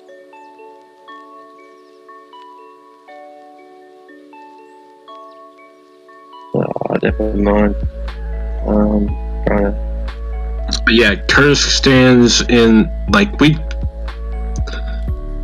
I would have docked my armor, right? Because we're in camp and stuff. Yeah, yes, you're sleeping. Yeah, so yeah, I'm unarmored and unarmed in the middle of the road. Excellent. And so the horse is now getting close. It will be upon you certainly within a minute. But you've all taken your positions. And Kursk is the only one who's exposed. Is that right? At the moment, yeah. Alright. The cowbell gets louder and louder, and now you can hear the words. The Sembians are coming! The Sembians are coming! Da-ding, da-ding, da-ding. The Sembians are coming! Da-ding, da-ding, da-ding. So close. What's a Sembian? A rival nation to Cormyr. Symbia. Okay. Alright. Hearing that, Braxton is going to use prestidigitation to just light up the torch in his hand.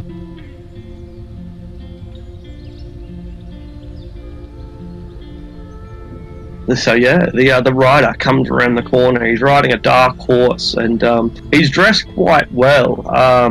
Looks like the kind of a military uniform for someone of a sword captain or some other relatively mid-range rank. And this individual rings their bell with one hand, and they hang on to their galloping horse with the other, and they just keep repeating their mantra. And Kursk will yell out, "How many?" He stops. He says, 100, sir. Have you a drink? Yes, and I'll rush back to the camp and get my canteen or water thing. By the time you've sort of rushed back to the camp and come back, he's sort of given his message. He has no real time to sit, but you're here. You're there, aren't you, Braxton, as well? Yep. Yeah, cool. So while Kursk runs off to get the drink, he says 200 crossbows, 100 infantry, with splint and shield, 20 light horse. They were commanded by Benoit, one of the younger Benoits, That and fucking family. And they have an elf with them, a priestess of the Seldarine. Sorry, can you repeat that one more time? 200 crossbow? Yeah, 200 crossbow, 100 heavy infantry. And a priestess. Yeah, 20 light horse and a priestess of fucking Benoit. That's a raiding party. Of the Seldarine, so like an elven traditional priestess. Are these elves? They're Is not. Kingdom notably elves now? Think of them as they're Venetians or human. Italians. Yeah, they're like Okay. they're money grasping merchant based. Mercenary army. Yeah. Okay. The fighter rogue fuckboy of our main party is Is it what? a Symbian. Dashing like Diego Indigo Montoya would be a Okay. Sembian. Yeah.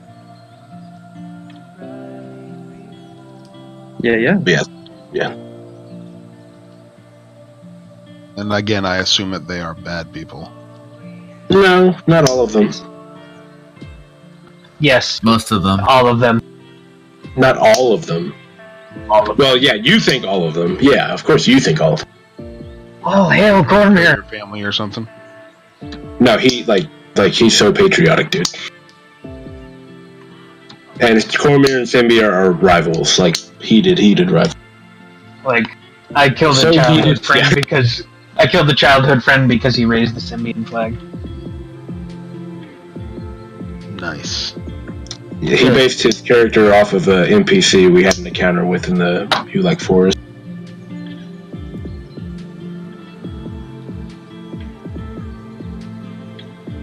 I think that was my first or second session we had that encounter, right?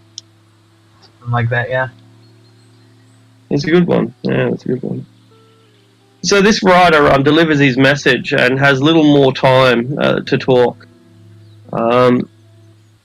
And he thanks you for the drink and begins ringing his cowbell and racing towards the west. Braxton will offer if he wants to exchange it for a fresh horse. He would desperately like that. So, yeah. Yeah, he'll swap out horses for him.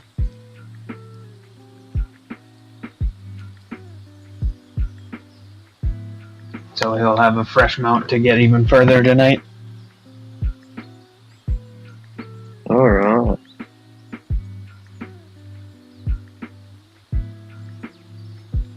Without fucking killing his mount.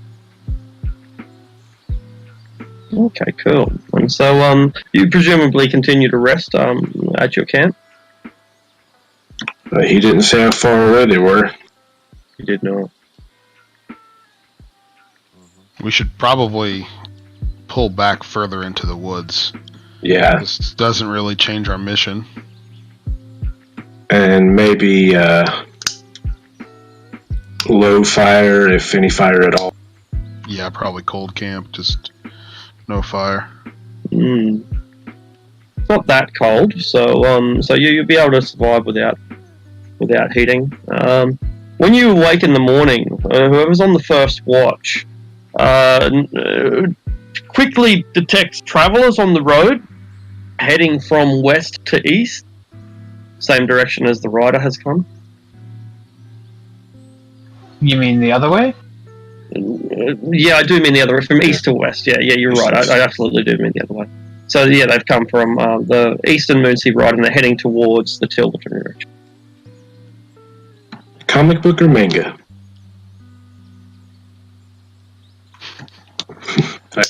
Does it sound like a march or just a procession?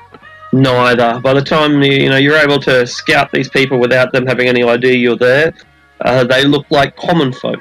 Like presumably farmers. Refugees? Yeah, you got it. I guess we'll question them. Yeah.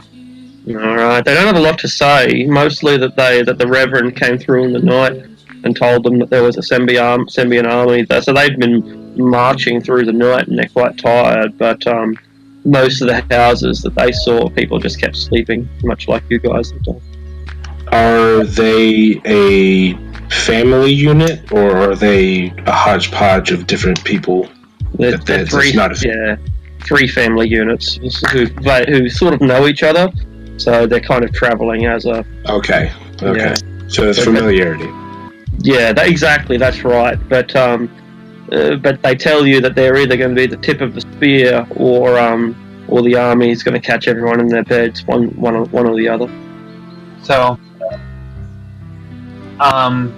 Braxton is going to tell them that they probably either need to avoid the Minotaur's Rest by going through the woods if they're heading west, or they need to head north along the Tethiamar Trail. Well, they appreciate you telling them that. They'd heard that there was some realm in the distant west, some new Cormyrian kingdom, and they hoped to find refuge there. There is, but there's plague in Tilva's Gap.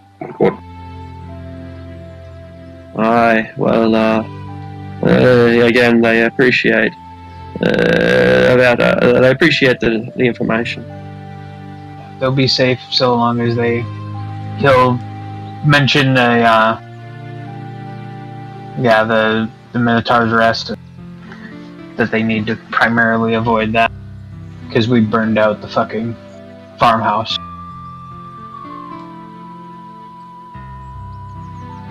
But tell them to keep an eye out for that sort of thing.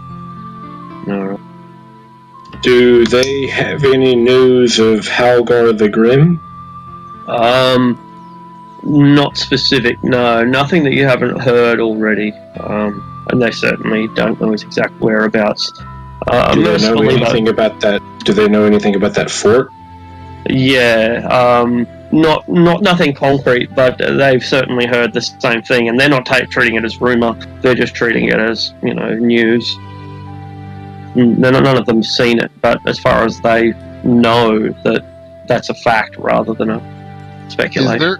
Is there any suspicion that Helgar the Grim could be actually working with these people? The symbionts? Oh yeah, definitely.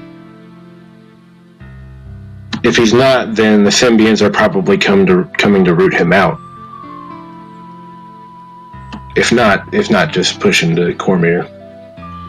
It's kind of one of those things. The enemy of my enemy is my friend. Except the enemy of my enemy is also my enemy in this case. It's a triple threat match. The obvious thing is we have to avoid that force. Do we? We have a fucking nuke with wings. Yeah, and they have 200 crossbowmen that would shoot that thing out of the sky in an instant. Exactly. Can they even hit it? Chromothoraxis was killed by less crossbows than that. Oh, okay. We are. This isn't that size. This isn't Game of Thrones. This is an invasion force. Yeah. This is That's not. a skirmishing force. Yeah. There's only 500 at most. It would not take many crossbowmen to take down a fucking dragon. No, it doesn't. Hey, Do they not get like DR or whatever? Like a shit ton of it? No, they don't. No, there's no DR. There's no DR in 5e. Yeah. So if you got 200 crossbows and they each need to roll, say 17 to hit, then you're going to get like 20 or 30 hits every single round. Yeah. Yeah. Probably. Yeah. We have a tactical nuke. Yeah. Emphasis on the tactical. I think our best bet is to skirt the invading force as much as possible. Because if they come across us, they're probably just going to kill us. Yeah, I think you guys are severely overestimating the usefulness of this dragon. This dragon is, like you said, espionage. That's right. She's an espionage dragon. And there's definite power behind a fucking shape-shifting espionage dragon. But not against a force of 300. It's one of those things where, like I said, this is a skirmishing force. They're here to cause chaos. This isn't an invading force. They're here to fuck shit up, mess with people, and then have a cushion for the incoming force. It may be a force that is being sent to control the gap again after the last one was. Yeah. Because there was one here at one point in time that was controlling the gap. That elven woman would not surprise me. This is more out of character. If that is not a fucking Arcanist. Yeah, an Arcanist. And what is an Arcanist? Not good. Okay. I'll tell you what it isn't. Yeah, it's you know what Netheril is? It's an ancient lich, put it that way. That's one of the bitches that killed me. Ah. My character died once. When I was a wee NPC. Being escorted by the main party. That wasn't even an Arcanist, that was just a Shadowvar. Oh yeah. But anyway. Still a bitch. Yeah. Yeah. So the refugees keep coming throughout the day. You know, you obviously press on, and whether you take the road or choose not to. Do we press on? Do you press on? Do we press on? Do we not just cut our losses now and head back and tell everyone what's happening? What do you guys think? This does kind of change things, doesn't it? It's not really... Yeah. I mean, unless we want to try... Who cares about a marauder? When there's a pretty big problem. Yeah. Yeah, when there's another force moving in. And yet the Reverend has already, been running up the road in front of you, so it's not as if, you're the only people with news of Symbian. But on the other hand, we run the risk of getting caught up behind enemy lines. All very accurate. But also, that can be an advantageous position, as you can become a harrying force and fuck with their supply lines. See, I think the only course that we have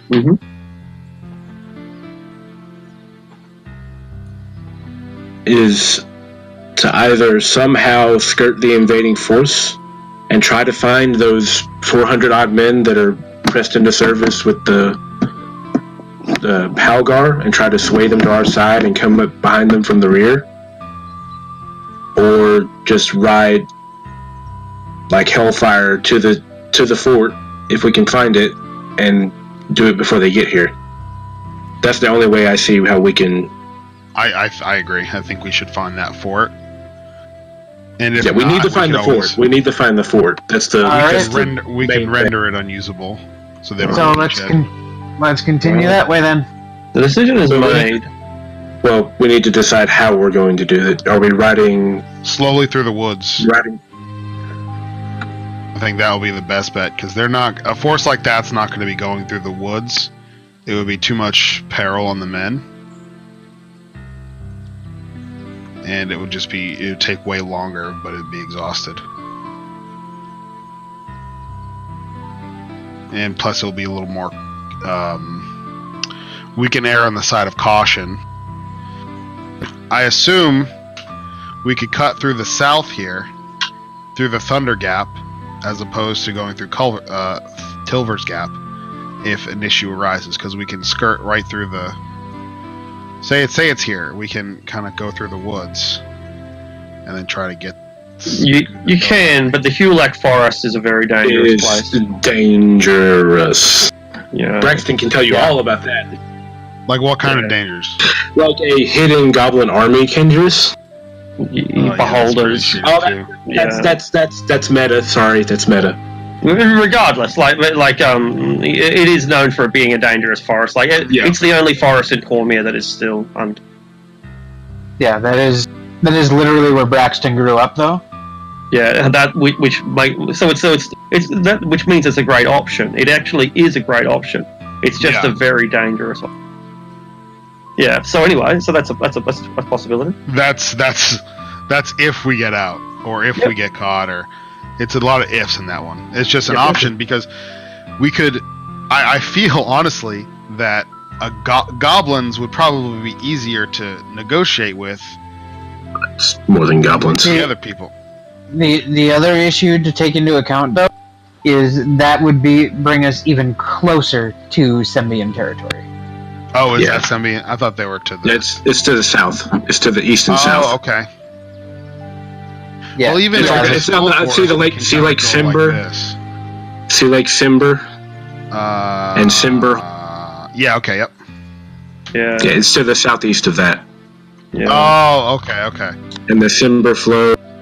Yeah. So the Thunder Gap may very well be held by an army right now. For what we know. So it's likely that the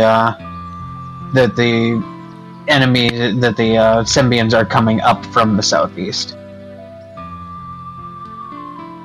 or from and the Spider Haunt Woods. The Spider Haunt Woods aren't much of a better option. But then again, we're only 7 people. Yeah, if we can convince the Halgar's forces to probably fly us the whole way out. He can definitely carry all of us. There is one dynamic thing that I haven't yet mentioned that I've been thinking of chucking in, but I'll finally chuck in. It's raining really heavily to the east, not so much to the west. Way back towards Tilverton, the skies are basically clear, and it seems that Tilver's Gap is kind of where the storms are breaking. They're hitting these mountains here, and they're hitting the east of the Thunder Gap, and basically, so it's stormy country on the eastern Moonsea Ride. There's a lot of heavy rain and even lightning. Whereas towards the west, the skies are basically clear. That'll slow them down at least. Yeah, that'll slow them down. And reduce visibility as well. The other thing that we want to remember is that bitch that was spreading the plague went further up the Moonsea Ride. Yeah.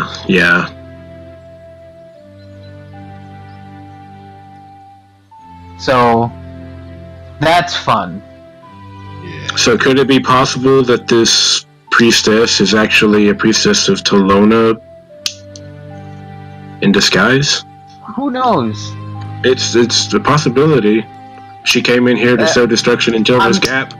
I'm not gonna make that. I'm not gonna make that assumption. That is a huge leap of logic. That is a huge leap of logic at this point. Yeah, I can't remember what Tolona is. Yeah, that is a drastic leap in logic. That is a little bit too far, in my opinion, at this point. We know she's a real bitch, and probably best to be avoided. There's no sense in inviting more trouble than we need at this point. Exactly. Do we head east along the road or through the forest? Through the forest. I'll take the lead on that one. Naturally, are we moving? Yeah, are we moving stealthily too? I suppose so. Yeah, I think that's err on the side of caution. Cool. So you're trying to do your best to remain hidden, and the underbrush is not that thick, so it's not that difficult to navigate. As mentioned before, ox carts need to go on the road, but horses can travel through the underbrush. The refugee trains continue throughout the day, though there comes a point where they seem to end. And you can kind of tell that it's the end because these are some old and useless people. You know, you've got people who are missing legs being carried on pallets, and other sort of destitutes that are well into their 70s and perhaps even 80s, pregnant women, and the people who are protecting these vulnerable folk, and they seem to all being driven forward by a single armoured knight, a woman who I guess her compassion is betrayed by the fact that she's here at all, but her patience is sorely wearing thin as she tries to move this human herd. We probably need to ask her some questions, see if she knows anywhere the location of the force or if she's seen anything.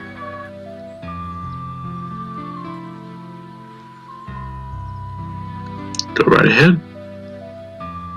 I figured we'd let the Cormyrian Patriot take the lead on that one. If you want to bother her, you go ahead. I don't want to slow her down. She's having enough trouble at this point. She's not moving very fast. Yeah, and we're just going to distract her. The old women they insist on sitting down, and once they sit down, they start making a camp to make tea, and she's just like, "Oh, fuck! You're kidding me!" And then they're like, "Woman, my mother is going to die if she marches any further." She's like, "Well, maybe we should just..." But anyway. Okay, so yeah, if she's standing there and it's clear that they're going to be stopped for at least a little bit, yes, he will approach. All right.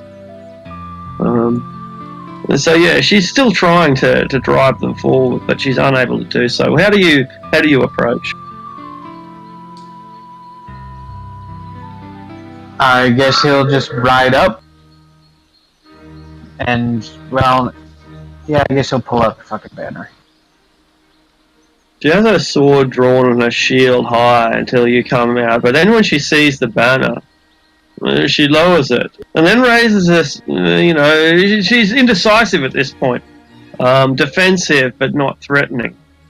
Why are you showing the banner of Cormyr?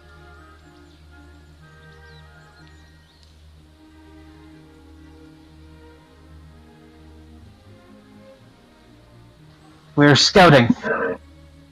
We heard reports of a Sembian force heading to the west. Also reports of we've had raids from an individual into our lands that we were investigating. Aye. Well, then it seems that we have found friends. I am here too on royal business, and perhaps you can inform me on exactly what's going on here. Are Are you representatives of the Duchy of the county of Glorious? Gloriana. Do I notice any insignia or anything on her? Yeah. You would recognize sigils of Cormier, but nothing. Look, she's wearing the clothing of a purple dragon knight, but none of the insignia. So she's got Cormerian style plate. You got like a Cormerian shield, and she looks like a purple dragon, but she doesn't have the purple dragon's sash or cloak or heraldry.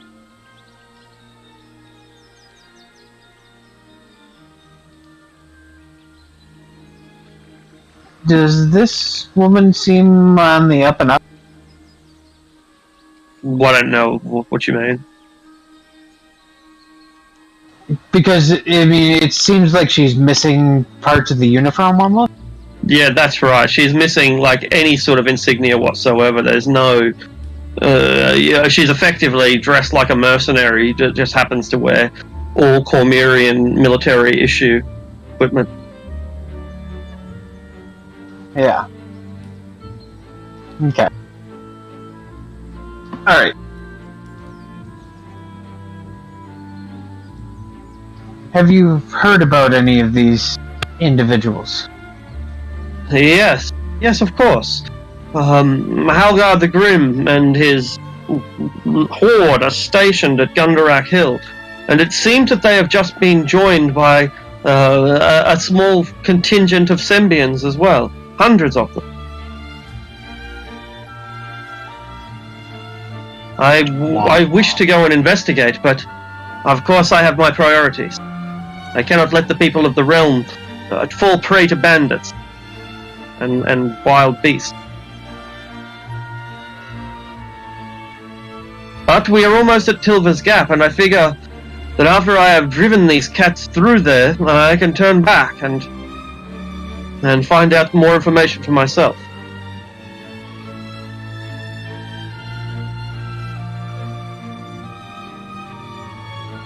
Well, we are going ahead to investigate that ourselves. You have no need to return. No, I have need enough. I must deliver my messages in person, you see.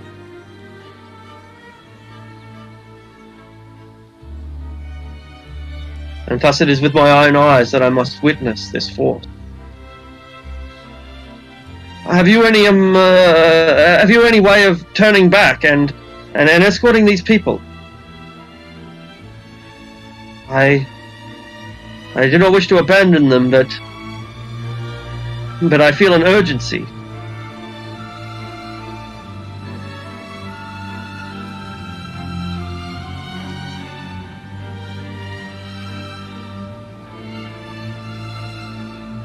So I guess I'll ask the rest of the group.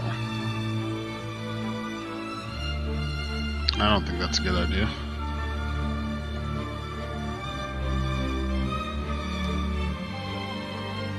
I'm inclined to agree with what, but I think we should turn back now, considering this new information. But what? I agree. If he's teamed up with these Sembians, We have nothing to gain by going any further anymore. If that's true, what? I have some indication of their numbers. I have done that much reconnaissance at least. So she gives you basically the information that she's got, and I'll see if I can hand that over. So she gets if that's where you basically will want to do, because it's entirely in your hands. Are you going to turn back now at this point? You've got enough information to go on? Let's hear the numbers first. Yeah. All right. So the Sembian Expeditionary Force, she only knows by rumor. the Reverend said that there was 100 infantry, 100 heavy infantry, 200 crossbows, and 20 light horse. Kelgar's horde, it's really the 5 Huskals that frightened her the most. She knows what an impact small bands of powerful individuals can have on Faerun. But she estimates their numbers at shy of 500, probably about 400 soldiers, or about 400 warriors, of which 2/3 don't want to be there, but 1/3 are hardened men, and there is an elite corps, the Carls, not the Huskals, but the Carls, who are the match of any, well, she doesn't want to say the match of the Purple Dragons, and they're probably not, but the match of any conventional army. Are they personally loyal to Halgar? Yeah, Or somewhere are they between... Are they loyal to strength? Roughly 1/3 of them are loyal to Moonsea ideals, right? So yes, Halgar, yes, but and strength and destruction and loot, and they're raiders and killers. They're a little better than orcs.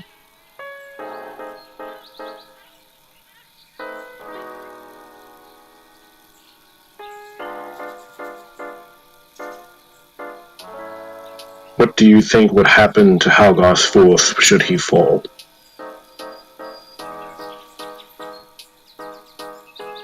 Well, we can see that the Sembian ambition would exactly. It is likely that the Moonsea warriors would have to either be slaughtered or broken. Otherwise, they would simply form raiding bands, and we would just increase the number of bandits in our hills. But most of the people, I expect, would enjoy the liberation. Do you think they would defect? Would he die? I think 2/3 of the army would do it immediately, and the remaining 1/3 would descend into banditry and infighting. It buys time. And starves them of a powerful ally. With information on the region. That's the real thing. Yeah. Been raiding these lands for what, months, years? How long? Only about a month. Okay. A bit more. He's come down, and because Tilverton is a big city that was destroyed in a single spell, probably about 6 months ago, and now that, with that chaos, he's come to exploit it. If only we had a 20th level cleric with Earthquake. That would solve it. If only. Not quite. I mean, if only we had a 20th level any Character period, yeah. We've got some 13th levels, so that's the best we're going to. So, we should probably make a decision so we can wrap it up. Mm-hmm. What are we going to do? I vote we head back. I mean, Perrin can cast Circle of Death, which is like 120-foot radius Circle of Death. That doesn't help us right now. But we can draw upon him in a future battle, yeah. Yeah. Yeah, fall back, let the 13th level wizard know, watch We've him got war AoE the resources. shit out of the peasant.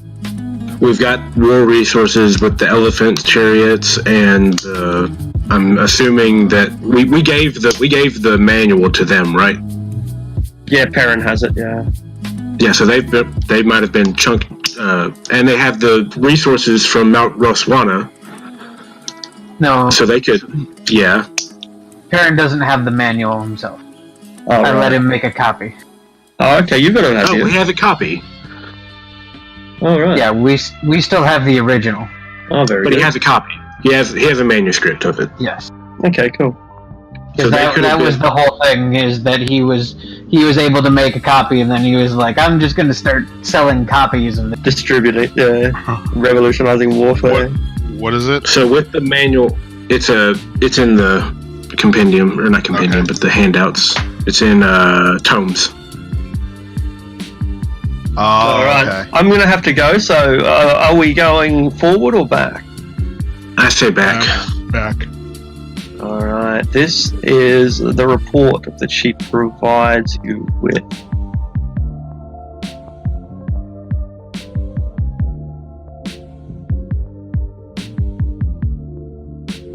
And I shall see you all in a week's. See ya.